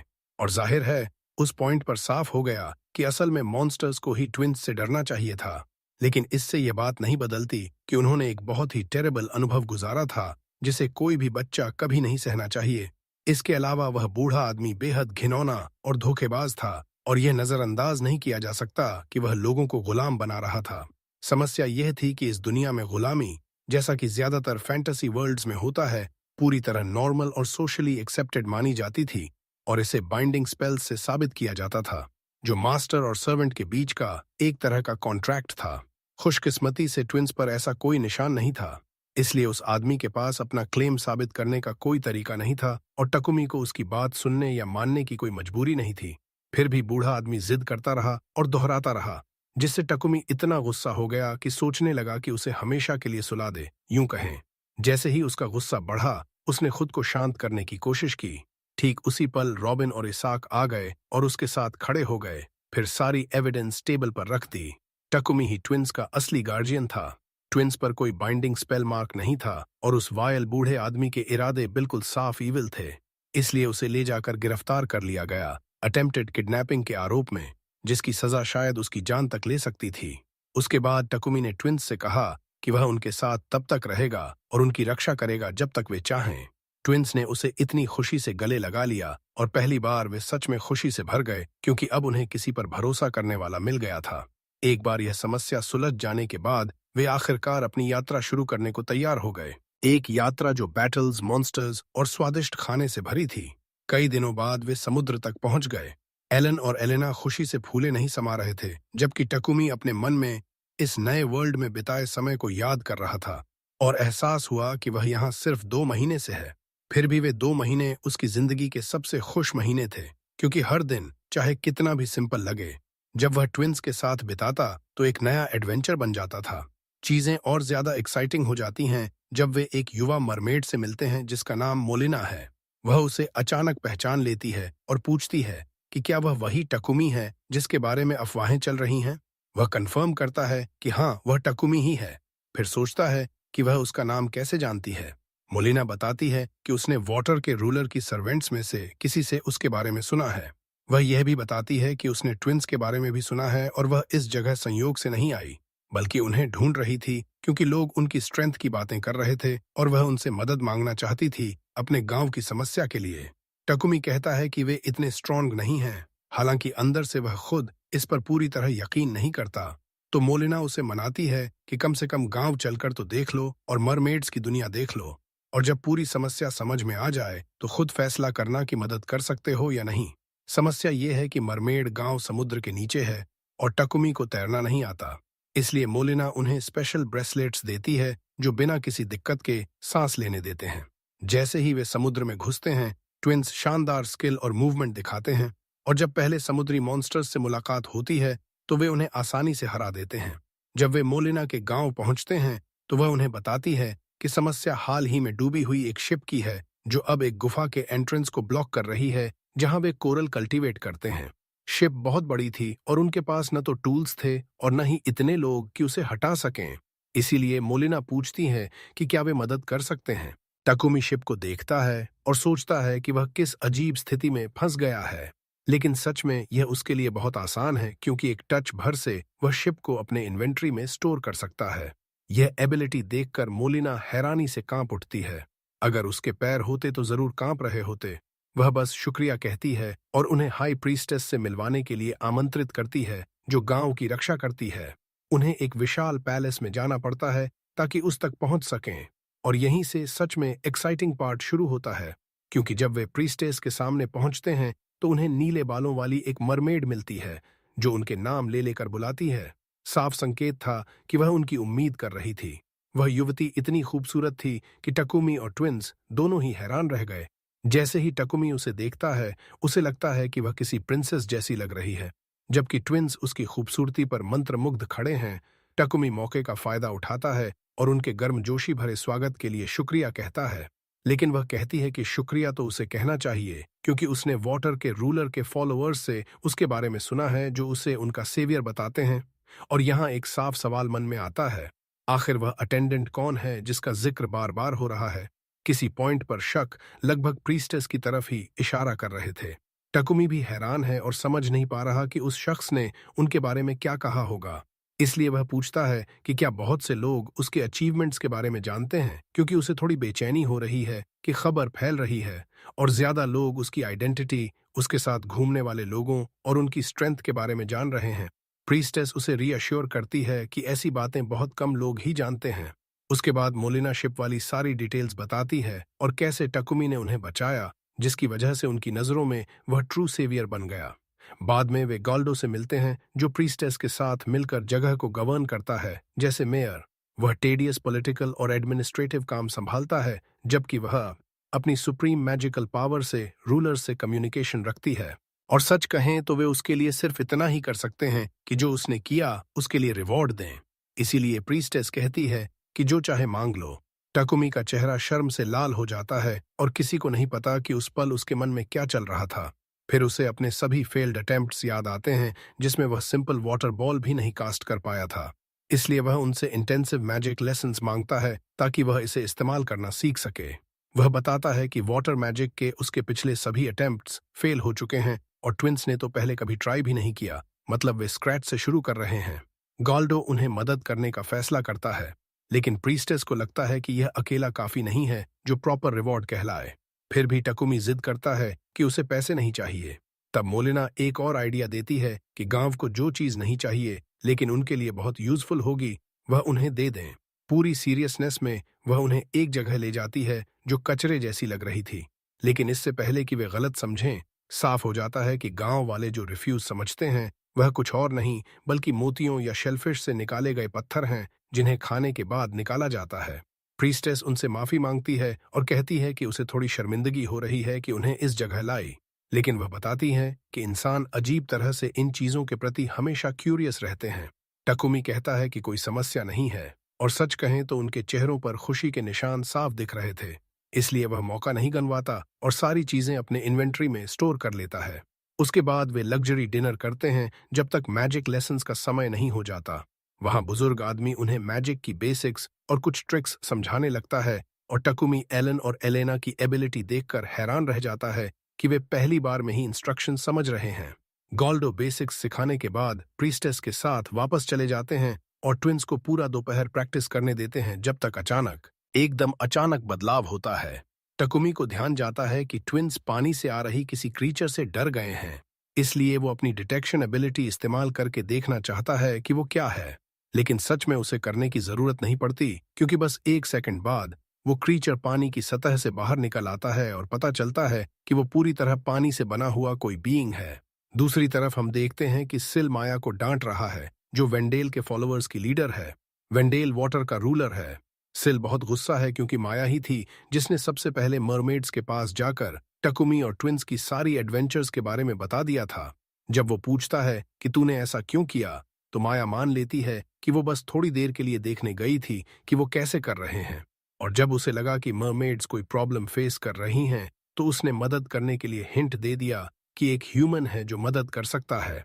अगर सवाल ये है कि उसने वाटर के रूलर को सीधे क्यों नहीं बताया, तो यहाँ हमें ये भी पता चलता है कि रूलर्स के पास ह्यूमन वर्ल्ड में इंटरवीन करने की सीमित संख्या होती है। इसीलिए उनका सबसे अच्छा ऑप्शन टकुमी की तरफ मुड़ना था।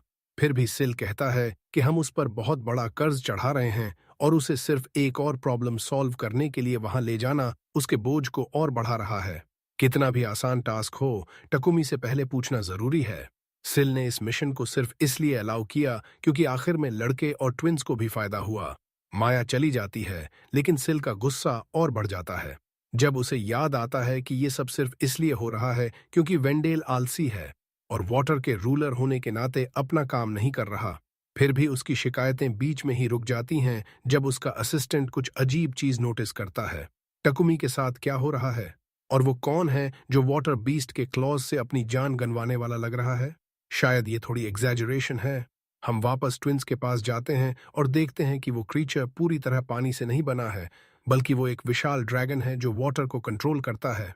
और इससे भी बुरा ये कि वो कोई ऑर्डिनरी जायंट मॉन्स्टर नहीं है, क्योंकि जब अप्रेजल होता है तो पता चलता है कि ये लेवायथन है और वाटर के रूलर का सर्वेंट है। हालांकि पहली नजर में लगता है कि ये उन पर अटैक करने वाला है, लेकिन ये बस रुक जाता है और उन्हें घूरने लगता है, जैसे उनकी एग्जिस्टेंस को एनालाइज कर रहा हो। अचानक ड्रैगन बोलता है और पूछता है, Why are the children of the ruler of water with the servant of the ruler of wind? ये शब्द टकुमी के लिए बहुत बड़ा शौक है। इसलिए वो ड्रैगन से ट्विंस के बारे में पूछता है कि ये वाटर के रूलर के चिल्ड्रन हैं। नेचुरली वो बेवकूफ नहीं है और उसी पल उसकी सस्पिशंस कंफर्म हो जाती हैं, क्योंकि लेवायथन मान लेता है कि ये दोनों सच में वाटर के रूलर के चिल्ड्रन हैं। ये भी मानता है कि जब ये पैदा हुए थे तो वो खुद इनकी प्रोटेक्शन की जिम्मेदारी संभाल रहा था और कुछ समय तक करता रहा, लेकिन ड्रैगन होने के नाते वो ह्यूमन लैंड्स में हमेशा रहकर प्रोटेक्ट नहीं कर सकता था। बात की खूबसूरत बात यह है कि फेट ने उन्हें फिर से मिला दिया और इसीलिए ये प्रपोज करता है कि वो टकुमी के साथ टेम्पररी पैक्ट बना लें। इस तरह उनके बीच बॉन्ड तो रहेगा, लेकिन मास्टर और सर्वेंट वाला रिलेशनशिप नहीं होगा, बल्कि ऐसा रिलेशनशिप होगा जिससे टकुमी जब जरूरत पड़े तो इसे बुला सके और ये खुद डिसाइड करेगा कि आएगा या नहीं। टकुमी इससे अग्री कर लेता है और अग्रीमेंट सील करने के लिए वो इसे नाम देता है काइसर। ड्रैगन ट्विंस को भी अपने साथ रहने का मौका देता है, लेकिन ट्विंस टकुमी से चिपक जाते हैं और कहते हैं कि उनके लिए वो फादर जैसा है। काइजर ये देख लेता है, डराने के लिए सॉरी कहता है, फिर उन्हें कुछ स्केल्स देता है जिनसे वो उसका लोकेशन जान सकेंगे और उसके बाद उन्हें मरमेड विलेज तक एस्कॉर्ट कर देता है। वे वहां सिर्फ फाइनल फेयरवेल करने के लिए लौटते हैं। हालांकि प्रीस्टेस और मोलिना कहती हैं कि कुछ और दिन रुक जाओ, लेकिन टकुमी उन्हें समझाता है कि उनके सामने अब भी लंबा जर्नी है। फिर भी दोनों लड़कियां मान लेती हैं और रास्ते के लिए स्वादिष्ट फूड तैयार कर देती हैं। वहां से वे सरफेस की तरफ चढ़ना शुरू करते हैं और अलग अलग तरह के एनिमीज से लड़ते हुए। और नेचुरली ये कहने की जरूरत नहीं कि आलन और एलेना ही लगभग सारा काम संभाल लेते हैं। ये सब नहीं, क्योंकि ट्विंस मॉन्स्टर के कोर्स को भी बड़ी कुशलता से शैटर कर रहे हैं, जैसे रोजमर्रा का एक्सरसाइज कर रहे हों। अचानक, जबकि वे अभी भी अंडर वाटर हैं, उन्हें एक बहुत बड़ी स्टोन स्ट्रक्चर दिखाई देती है। जगह का अपीयरेंस इतना इम्पोजिंग है कि टकुमी तुरंत सोचता है कि ये किसी डंजन या हिडन रूइन का एंट्रेंस होना चाहिए। वो सोचता है कि इसे इग्नोर करके आगे बढ़ जाएं। लेकिन यहाँ के ट्रू डिसीजन मेकर्स के दूसरे प्लान हैं, क्योंकि ट्विंस की क्यूरियोसिटी उनके साइज से कहीं ज्यादा बड़ी है और वे एडवेंचर में घुसकर सब कुछ देखने का फैसला कर लेते हैं, चाहे कितना भी खर्चा हो। धीरे धीरे वे डंजन में दाखिल होते हैं और लकीली उस समय कोई एनिमी नहीं मिलता। उल्टा वे एक जगह पहुंचते हैं जहां लाइट भरी हुई है, फ्रेश एयर है और एक टेलीपोर्टेशन डिवाइस है जो डंजन का स्टार्टिंग पॉइंट निकलता है। अपनी अप्रेजल एबिलिटी से टकुमी को पता चलता है कि ये डंजन नंबर 53 है और इसका नाम सजुनामी है। ये मीडियम लेवल डंजन है जिसमें 13 फ्लोर्स हैं। और यहाँ वहाँ कई टेलीपोर्टेशन डिवाइसेस बिखरे हुए हैं ताकि अगर सडन डेंजर आए तो कोई भी एस्केप कर सके। टकुमी खास तौर पर इस जगह में घुसने को उत्सुक नहीं था, लेकिन फिर भी उसने ट्विंस से पूछा कि वे क्या करना चाहते हैं। वो सोच रहा था कि इतनी लंबी स्विम के बाद वे थक गए होंगे, फिर भी नई अंडर वाटर डंजन को एक्सप्लोर करने की उनकी इच्छा जीत जाती है। और उन डिलिशियस फूड को खाने के बाद जो दो लड़कियों ने उनके लिए तैयार करके बॉक्स में पैक कर दिया था, वे पहली फ्लोर से आगे बढ़ना शुरू करते हैं। वहां उन्हें कुछ पॉइजन फ्रॉग्स मिलते हैं, तो ट्विंस वाटर मैजिक प्रैक्टिस करने का मौका ले लेते हैं। सरप्राइज ये थी कि पहली बार वे इतने ओवरवेलमिंगली एक्स्ट्रॉर्डिनरी नहीं लग रहे थे, बल्कि टारगेट को हिट करने में थोड़ी डिफिकल्टी हुई। और जब मैं डिफिकल्टी कह रहा हूं तो मतलब ये कि पहली अटेम्प्ट में नहीं मारा, दूसरी अटेम्प्ट में मारा।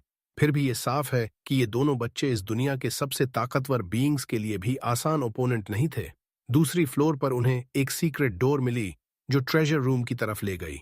साथ में सबसे अजीब ट्रेजर्स थे जिनकी कल्पना भी नहीं की जा सकती, जैसे एक चेस्ट श्रिम्प से भरा हुआ और दूसरा ड्राइड फिश से भरा हुआ। और मैं कौन हूं जो ये जज करूं?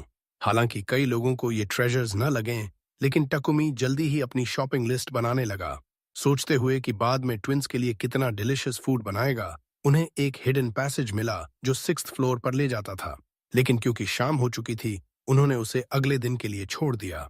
टकुमी ने एक ग्रेट फीस्ट तैयार की और ट्विंस खाते खाते पूरी तरह भर गए, फिर पेट भरकर सो गए।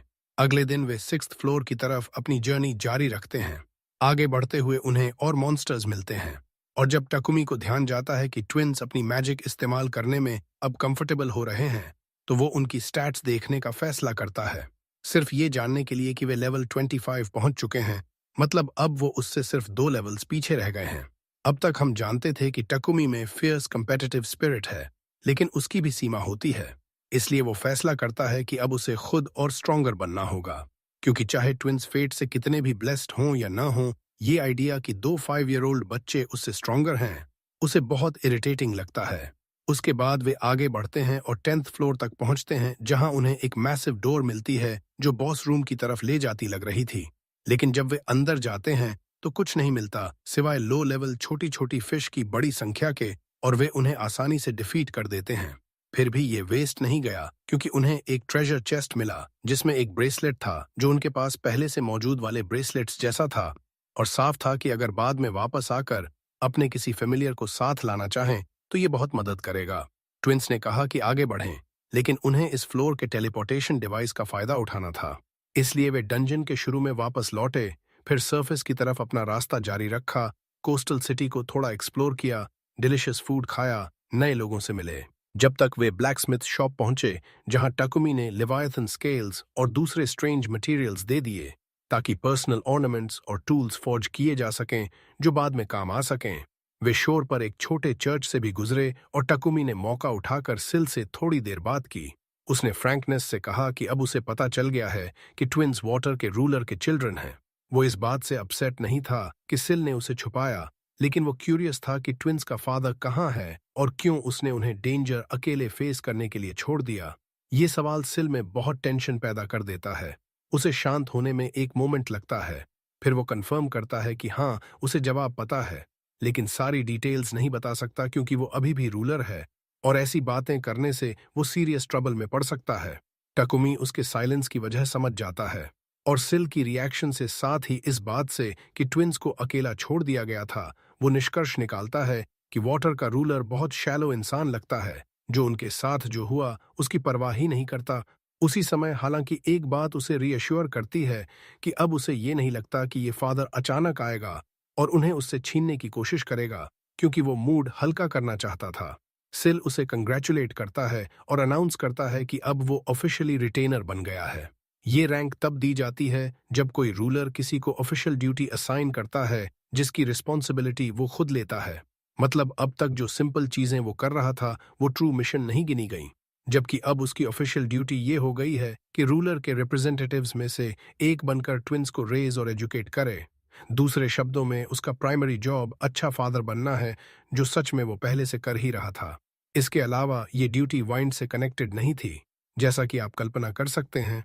इसका मतलब ये हुआ कि टकुमी अब दूसरे रूलर से भी प्रोटेक्टेड है, भले ही वो अभी भी ऑफिशियली सिल का रिटेनर ही था। जब टकुमी ने पूछा कि रिटेनर बने रहने के लिए उसे क्या करना होगा, तो रूलर ने समझाया कि ज्यादा कुछ नहीं, बस ट्विंस की देखभाल वैसे ही जारी रखनी है जैसा अब तक कर रहा है।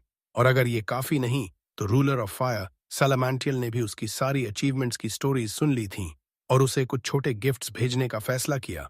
कारण ये था कि जो जापानीज रेसिपीज उसने दूसरों के साथ शेयर किए थे, उन्होंने इस दुनिया में क्विजीन को अनप्रेसिडेंटेड स्पीड से डेवलप कर दिया था और ये फायर के रूलर के डोमेन में आता था। इसीलिए ग्रैटिट्यूड के तौर पर उसने उसे फायर मैजिक की एबिलिटीज ग्रांट की और प्रॉमिस भी किया कि वो उसे एक नया मैजिकल बीस्ट के साथ कॉन्ट्रैक्ट ला कर देगा। बेड फेयरवेल करने के बाद टकुमी होटल की तलाश में निकल गया जहां वे रात गुजार सकें। इधर सिल बहुत बिविल्डर्ड था क्योंकि नेचुरली उसे एग्जैक्ट पता था कि आलन और एलेना का ट्रू फादर कहाँ है। वो स्काउंड्रल एटिल्डिया की एक वुमन के साथ रिलेशनशिप में आया, फिर जब वो ट्विंस के साथ प्रेग्नेंट थी तो उसे छोड़कर गायब हो गया और अब पता नहीं वो अपना टाइम कहाँ और किसके साथ बिता रहा है। टू बी ऑनेस्ट, ये रूलर्स की दुनिया में कोई सीक्रेट नहीं था और वो बिना ट्रबल में पड़े बता भी सकता था, लेकिन उसे लगा कि जो फादर एक्चुअली ट्विंस की रिस्पॉन्सिबिलिटी ले रहा है, उसके सामने ट्रू फादर की बात बताना प्रॉपर नहीं होगा, जबकि असली फादर अपनी लाइफ जैसे चाहे वैसी बिता रहा है। उसी मोमेंट रूलर ऑफ फायर प्रकट होता है जिसने सब कुछ सुन लिया था। फिर भी वो बस सिल को बताता है कि वो बीस्ट के बारे में कितना एक्साइटेड है जो उसने टकुमी को भेजा है। ये बात सिल को थोड़ा वरीड कर देती है क्योंकि सैलामांटियल अपनी इंथुजियाज्म ज्यादा बढ़ने पर एग्जैजरेट करने के लिए जाना जाता था। उसका प्रूफ जल्दी ही सामने आ जाता है क्योंकि अगले दिन जबकि टकुमी और ट्विंस शोर पर खेल रहे थे, उन्हें एक ह्यूज फायर लायन मिला जो नॉर्मल साइज से 2 गुना बड़ा था और साफ था कि ये उनका नया बीस्ट है। टकुमी ने उसे नाम दे दिया विक्टर और सरप्राइज ये थी कि चिबी फॉर्म में भी वो स्काउंड्रल इनॉर्मस ही रह गया। फिर भी वो स्काउंड्रल इनक्रेडिबली अडोरेबल भी था, इसीलिए वे उसके साथ थोड़ी देर खेलते हैं। तब तक विक्टर इधर उधर भटकता है और वापस आता है तो एक वुमन्स लेग लेकर आता है। उस मोमेंट टकुमी एब्सोल्यूट पैनिक में चला जाता है, कन्विंस्ड कि अब उसे कॉप्स हाइड करनी पड़ेगी, लेकिन पता चलता है कि वो वुमन अभी भी अलाइव है, बस डीप स्लीप में संक हुई हुई है। जब वो उसकी स्टैट्स एग्जामिन करता है तो पता चलता है कि उसका नाम विवियानी है और वो इमेंसली पावरफुल वैम्पायर डीमन है, लेवल 54। ट्विंस थोड़े स्टार्टल्ड हो जाते हैं, लेकिन टकुमी उन्हें शांत करता है और खुद कंपोज्ड रहने का फैसला करता है क्योंकि अगर वो सिचुएशन पर कंट्रोल खो देगा तो सब केओस में बदल सकता है। नेचुरली विवियानी पहले अटैक नहीं करती, बल्कि हर मूवमेंट को केयरफुली ऑब्जर्व करती है जैसे उन्हें टेस्ट कर रही हो। टकुमी सिचुएशन एनालाइज करने लगता है। विवियानी का लेवल उनसे बहुत ज्यादा हायर था, लेकिन उनकी strategy, water magic, fire magic और फेमिलियर्स के साथ अभी भी चांस था। उसी मोमेंट पूरा एटमॉस्फेयर बदल जाता है क्योंकि पहली बार ट्विंस को हाई लेवल ओपोनेंट से फेस करने का जेन्युइन एक्साइटमेंट महसूस होता है और वे प्लानिंग करने लगते हैं, रोल्स डिवाइड करने लगते हैं। जोएल विक्टर की मूवमेंट्स पर वॉच करेगा, आलन वाटर मैजिक कंट्रोल करेगा, एलेना फिजिकल सपोर्ट देगी, जबकि टकुमी एडवांस्ड मैजिकल अटैक्स पर फोकस करेगा। उन मोमेंट्स में टकुमी को जेन्युइन प्राइड महसूस होती है क्योंकि ये दोनों बच्चे सिर्फ वाटर के रूलर के डिसेंडेंट्स नहीं थे, बल्कि वे एक दूसरे के साथ खड़े होकर अपने से फार स्ट्रॉन्गर एनिमीज का भी सामना कर सकते थे। समस्या ये थी कि उन्हें नहीं पता था कि उसे कैसे वेकअप करें, इसलिए टकुमी ने अपना दिन नॉर्मली चलाने का फैसला किया और लंच तैयार करने लगा, जैसे खुद से कह रहा हो, if she will not wake to words, perhaps she will wake to food.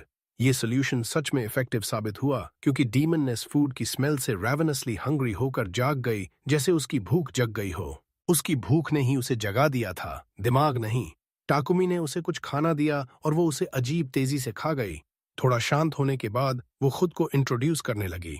उसने बताया कि वो एक स्पाई है और एक सीक्रेट मिशन पर आई थी, मेड के रूप में डिस्गाइज होकर। वो एक नोबल फैमिली की जांच कर रही थी जो अजीब प्रॉब्लम्स से घिरी हुई थी। मुश्किल ये थी कि काम के दौरान उसके सप्लाई खत्म हो गए थे, इसलिए उसे कुछ ट्रिक्स और संदिग्ध तरीकों से गुजरना पड़ा था। वो अजीब और उलझी हुई कहानियां सुनाने लगी।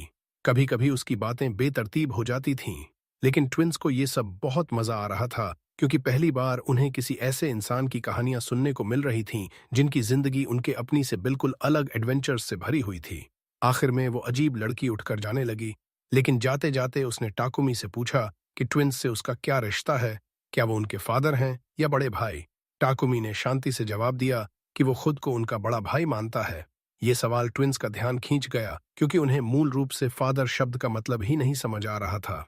इसलिए वो टाकुमी को बड़े क्यूरियस नजरों से देखने लगे और उससे इसके बारे में पूछने लगे। टाकुमी ने उनके सवाल का मतलब समझ लिया और जान गया कि उन्हें अभी तक फैमिली का मतलब भी नहीं पता, क्योंकि हाल ही तक वो जंगल के बीच में अकेले रहते थे, सिर्फ एक दूसरे पर निर्भर रहकर। इसलिए वो बैठ गया और धीरे धीरे उन्हें समझाया कि फैमिली का मतलब है वो लोग जो तुम्हारी रक्षा करते हैं, तुम्हारी केयर करते हैं और चाहे कुछ भी हो जाए तुम्हारे साथ रहते हैं। उसने ज्यादा जटिल डिटेल्स में नहीं गया, लेकिन आखिर में शांत मुस्कान के साथ उसने कहा कि अब वो एक फैमिली हैं और यही सबसे ज्यादा मायने रखता है। बस ये एक वाक्य काफी था कि ट्विंस मुस्कुरा पड़े और उसके करीब आ गए, जैसे पहली बार उन्हें सच्ची स्थिरता का एहसास हो रहा हो। अगले दिन उन्होंने फैसला किया कि नई सिटी में एडवेंचरर्स गिल्ड देखने जाएंगे। जैसे ही वो अंदर घुसे, रिसेप्शनिस्ट पूरी तरह स्तब्ध रह गई जब उसने देखा कि टाकुमी एक रैंक है। वो बार बार उस कार्ड को घूर रही थी, जैसे यकीन ही नहीं हो रहा हो। और सबसे महत्वपूर्ण बात, जब उन्होंने साझा नामी डंजन की डिस्कवरी के बारे में सुना तो गिल्ड के अंदर का माहौल पूरी तरह उलट पुलट हो गया। रिसेप्शनिस्ट बहुत ज्यादा एक्साइटेड हो गई और वो टाकुमी से हर छोटी छोटी डिटेल पूछती रही। आखिरकार टाकुमी ने उसे पूरी कहानी बता दी, शुरुआत से लेकर जब उन्होंने एंट्रेंस ढूंढा और फिर फ्लोर्स की पहली एक्सप्लोरेशन तक। बताते चलें कि नई सिटी का नाम बाय था, एक बहुत एक्टिव कोस्टल सिटी जो मूवमेंट, कॉमर्स और टूरिज्म से भरी हुई थी। आइजैक की रिकमेंडेशन से वो मिस्टर रिस्नर से मिले, जो उनके बड़े भाई थे। उन्होंने उन्हें गर्मजोशी से वेलकम किया, क्योंकि उन्हें आइजैक से पहले ही उनके बारे में पता चल चुका था। जब टाकुमी ने उन्हें डंजन डिस्कवर करने की बात बताई तो वो इंसान बेहद एक्साइटेड हो गया, क्योंकि उसके इलाके में नया डंजन आने से पूरी सिटी की इकोनॉमी बदल सकती थी। इस दुनिया में डंजन को सच्चा खजाना माना जाता है, क्योंकि वो हर तरफ से एडवेंचरर्स को अपनी तरफ खींचते हैं। इसका मतलब होता है ज्यादा विजिटर्स, होटल्स, रेस्टोरेंट्स और मर्चेंट्स के लिए ज्यादा बिजनेस। और आधुनिक कम्युनिकेशन के बिना भी इस दुनिया में खबरें डरावनी तेजी से फैलती हैं, खासकर एडवेंचरर्स के बीच। लेकिन टाकुमी अभी भी फेम से दूर रहना पसंद करता था, इसलिए उसने रिस्नर से कहा कि वो न तो उसका नाम और न ही ट्विंस का नाम ऑफिशियल रिपोर्ट्स में लिखें। रिस्नर ने उसकी इच्छा का सम्मान करते हुए हामी भर दी, लेकिन बताया कि जो रिपोर्ट्स आखिरकार किंग तक पहुंचेंगी उनमें पूरी डिटेल्स हो सकती हैं, क्योंकि वो एडमिनिस्ट्रेटिव प्रोसीजर था जिसे करना जरूरी था। मामला थोड़ा शांत हो गया जब रिस्नर ने उन्हें अपने घर पर लंच के लिए इनवाइट किया। वहां उन्होंने उनकी वाइफ ओलिविया से मुलाकात की, जो बहुत जेंटल और गर्मजोशी से वेलकम करने वाली लेडी थीं। और वहां उन्होंने उनके दो छोटे ट्विन बच्चों से भी मुलाकात की, जो बेहद प्यारे थे और जिनके नाम थियोडोर और लैटिस थे। जैसा उम्मीद थी, टाकुमी के ट्विन्स बहुत खुश हो गए, क्योंकि ये पहली बार था जब उन्हें अपनी उम्र के बच्चों से मिलने और नेचुरल तरीके से इंटरैक्ट करने का मौका मिला। शुरू में हालांकि वो बहुत शर्मीले थे, इतना कि वो टाकुमी के पीछे छिप गए और सावधानी से उनकी तरफ झांक रहे थे। उनका लुक इतना इनोसेंट था कि कोई भी कल्पना नहीं कर सकता था कि इन दो बच्चों के पास ऐसी पावर है जो किसी प्रोफेशनल एडवेंचरर को भी डरा सकती है। टाकुमी ने धीरे से आगे बढ़कर बताया कि ट्विन्स किसी से पहली बार मिलने पर नर्वस हो जाते हैं। थियोडोर और लैटिस ने स्थिति समझी और उन्होंने उनसे धीरे धीरे और बिना किसी प्रेशर के बात करना शुरू कर दिया। धीरे धीरे माहौल गर्म होता गया, खासकर जब सब टेबल पर बैठ गए। वहां टाकुमी ने मौका उठाया और एक स्पेशल डेजर्ट निकाला जो ट्विन्स को बहुत पसंद था। उसकी अपनी original recipe, slime jelly. Dessert रंग बिरंगा, ट्रांसपेरेंट और आकर्षक तरीके से चमक रहा था और उसका टेस्ट हल्का और रिफ्रेशिंग था। जैसे ही रिस्नर के बच्चों ने उसे टेस्ट किया, उनकी आंखें चमक उठीं और उन्होंने तुरंत टाकुमी से पूछा कि उन्होंने इसे कैसे बनाया। खाना और डेजर्ट ने शर्म की दीवार को जल्दी ही तोड़ दिया और जल्द ही चारों बच्चे गार्डन में साथ खेलने लगे, सिंपल गेम्स ट्राई कर रहे थे और जोर जोर से हंस रहे थे। टाकुमी दूर से उन्हें देख रहा था और उसे अजीब सा सुकून महसूस हो रहा था, जैसे वो एक झलक देख रहा हो उस साधारण जिंदगी की जो शायद होती अगर चीजें अलग तरह से हुई होती। खेलते खेलते ट्विन्स धीरे धीरे अपना दिल खोलने लगे और पहली बार अपनी उम्र के बच्चों से इंटरैक्ट करने की कोशिश कर रहे थे। और इससे उन्हें सिंपल लेकिन बहुत जरूरी चीजें सीखने को मिली, जैसे शेयरिंग, कोऑपरेटिंग और बिना डर या सावधानी के हंसना। टाकुमी उस सीन को देखकर चुपचाप मुस्कुरा रहा था। उसे लग रहा था कि जितनी थकान और खतरे वो झेल चुका था, वो इस पल के लिए काबिल थे। ट्विन्स को नॉर्मल लाइफ जीते देखना, भले ही सिर्फ थोड़ी देर के लिए। ये बात नोबलमैन को बहुत हैरान कर गई, क्योंकि हालांकि स्लाइम मटेरियल पॉइजनस नहीं था, लेकिन इस दुनिया में किसी ने कभी इसे कैंडी बनाने के बारे में नहीं सोचा था। रिस्नर ने इसे स्किल्ड मर्चेंट की नजर से देखा। आइडिया तुरंत समझ लिया और फैसला कर लिया कि वो रेसिपी को बहुत रिस्पेक्टेबल अमाउंट में खरीद लेंगे। न सिर्फ वो, बल्कि उन्होंने सर्वेंट्स को एक डेडिकेटेड जगह तैयार करने का ऑर्डर भी दे दिया और सीरियसली स्लाइम फार्म प्रोजेक्ट के बारे में सोचने लगे। कुछ ऐसा जैसे पोल्ट्री फार्म, लेकिन अंडों की जगह जेली। सच कहें तो वो इंसान ऐसा लग रहा था कि अगर चाहे तो पूरा मार्केट अपने कब्जे में ले सकता है, लेकिन वो चीजें शांति से आगे बढ़ाना पसंद करता था। खैर, रिस्नर ने उन्हें अपने मैनर में एक रूम ऑफर किया पूरे स्टे के दौरान और टाकुमी से परमिशन भी मांगी कि उसके अपने बच्चे ट्विंस के साथ खेल सकें।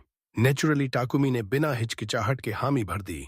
आने वाले दिन बहुत खूबसूरत थे, खेल, हंसी और 4 बच्चों की देखभाल से भरे हुए। वे साथ में सिटी घूमते, शॉप्स में जाते, नई फूड्स टेस्ट करते और ओपन स्क्वायर्स में खेलते। दूर से कोई भी उन्हें देखकर कभी कल्पना नहीं कर सकता था कि ये बच्चे प्रोफेशनल एडवेंचरर्स से भी ज्यादा स्ट्रांग हो सकते हैं। लेकिन वो शांतिपूर्ण माहौल थोड़ा बदल गया जब रिस्नर ने उन्हें सिटी के सबसे महत्वपूर्ण मर्चेंट्स में से एक से इंट्रोड्यूस करने का फैसला किया। जैसे ही टाकुमी ने उसे देखा, उसने उसके कपड़ों पर एक फेमिलियर एम्ब्लम नोटिस किया।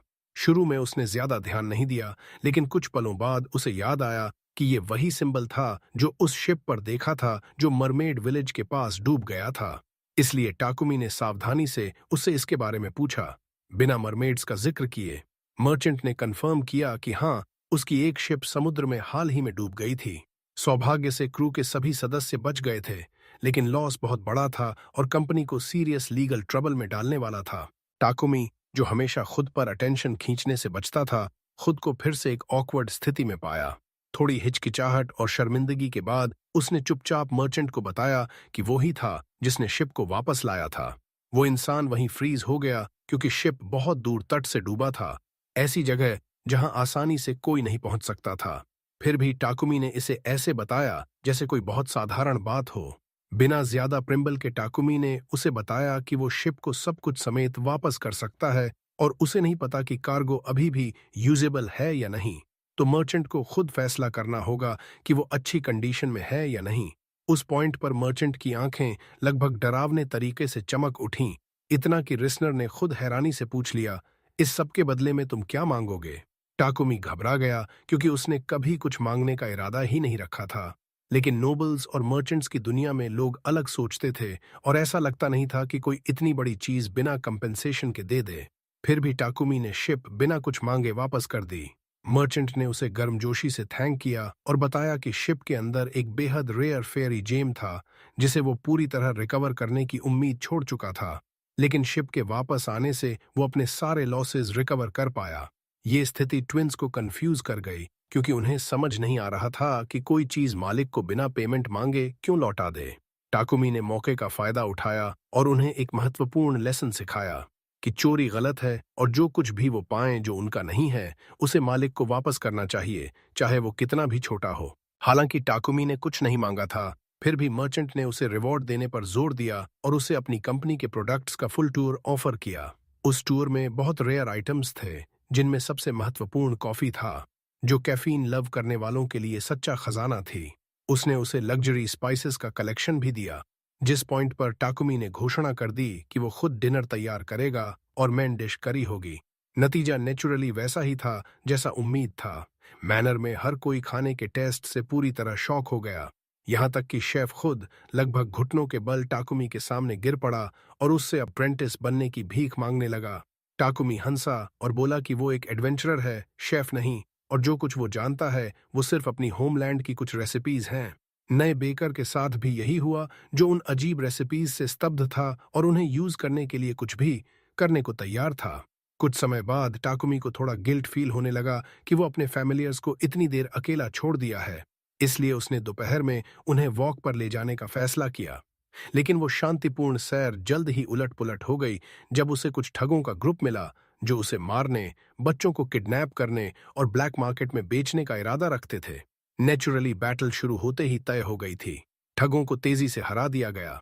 टाकुमी वहां नहीं रुका, बल्कि उनकी हाइडआउट तक ट्रैक किया, बाकी गैंग को भी मिटा दिया, किडनैप की गई महिलाओं को फ्री किया और वो सारा पैसा ले लिया जो वो छिपा कर रखे थे।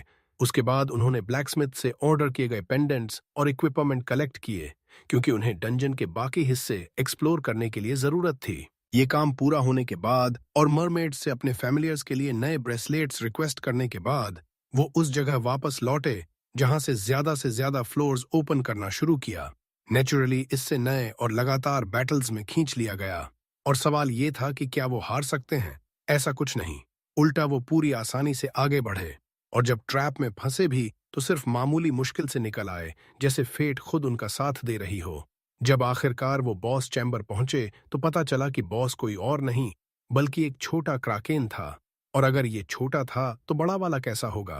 खैर, उन्हें उस मॉन्स्टर का सामना करना पड़ा जिसकी टेंटिकल्स लगभग हर अटैक के बाद रिजेनरेट हो जाती थीं, जिससे लगता था कि ये दुश्मन कभी हार नहीं सकता।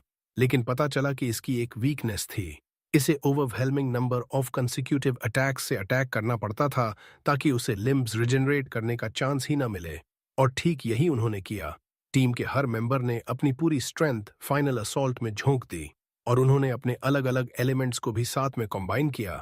इस तरह उन्होंने बॉस को डिफीट कर दिया और ट्रेजर क्लेम किया, जो एक बहुत पावरफुल स्वॉर्ड था जो फायर मैजिक से चार्ज्ड था। कुछ समय बाद जब वो रिस्नर मैनर वापस लौटे तो एलन और एलेना अपने नए दोस्तों को अपनी लेटेस्ट एडवेंचर की हर डिटेल बता रहे थे। अजीब बात यह कि वहां उन्हें रॉबिन और आइजैक मिल गए। दोनों उन्हें कैपिटल ले जाने आए थे ताकि किंग से मुलाकात हो सके। हाँ, अपनी अननोटिस्ड रहने की सारी कोशिशों के बावजूद टाकुमी अब भी स्टोरी का हीरो था और उसने अपने अचीवमेंट्स की वजह से अपना नाम पैलेस के हॉल्स तक पहुंचा दिया था। शुरू में उसे किंग ऑफ गार्डिया से मिलने का आइडिया ज्यादा पसंद नहीं आया, क्योंकि उसे पता था कि इतनी पावर वाले किसी से डील करना अतिरिक्त ट्रबल ला सकता है, लेकिन साथ ही वो इनकार भी नहीं कर सकता था। ट्विंस से कंफर्म करने के बाद कि उन्हें कोई प्रॉब्लम नहीं है, वो मान गया। इसलिए एलन और एलेना ने बले में अपने आखिरी दिन नए दोस्तों के साथ एंजॉय किए। उसी समय टाकुमी ने रॉबिन, आइजैक और रिस्नर के साथ बातचीत के दौरान एक बहुत इमोशनल मोमेंट गुजारा, जब उन्होंने उसे बताया कि हालांकि ब्लड से रिलेटेड नहीं है, लेकिन ट्विंस के साथ उसने जो फैमिली बनाई है वो उन्होंने कभी देखी सबसे खूबसूरत फैमिलीज में से एक है। धीरे धीरे टाकुमी पिछले महीनों में एलन और एलेना के साथ जो कुछ भी गुजरा था वो सब याद करने लगा और उसकी आंखों से आंसू बहने लगे जब उसे एहसास हुआ कि जैसे उसने उनकी रक्षा की और शायद उन्हें एक डरावने फेट से बचाया, वैसे ही उन्होंने भी उसकी जिंदगी पूरी तरह बदल दी है। अगले दिन आखिरकार कैपिटल जाने का समय आ गया। हालांकि ट्विंस ने शुरू में जोर दिया कि वो पीछे रह जाएं ताकि नए दोस्तों से अलग न होना पड़े, लेकिन उन्हें समझ आ गया कि अल्टरनेटिव का मतलब टाकुमी से अलग होना होगा और वो कभी नहीं होने देंगे। इसलिए उनकी कैपिटल की यात्रा शुरू हो गई, जहां नई चुनौतियां उनका इंतजार कर रही थीं और उनसे भी बड़ी चीजें। यह कहानी के एडवेंचर्स का अंत है। हम उम्मीद करते हैं कि आपको यह पसंद आई और आपने इसे एडमायर किया। अगर आप सेकंड सीजन चाहते हो तो कमेंट्स में जरूर बताना, और जाने से पहले लाइक बटन दबाना न भूलना हमें सपोर्ट करने के लिए। सब्सक्राइब कर लो ताकि चैनल पर आने वाले और एपिसोड्स फॉलो कर सको। नोटिफिकेशन बेल एक्टिवेट कर दो जिससे हर नई एनिमे रिलीज की नोटिफिकेशन आपको मिल जाए।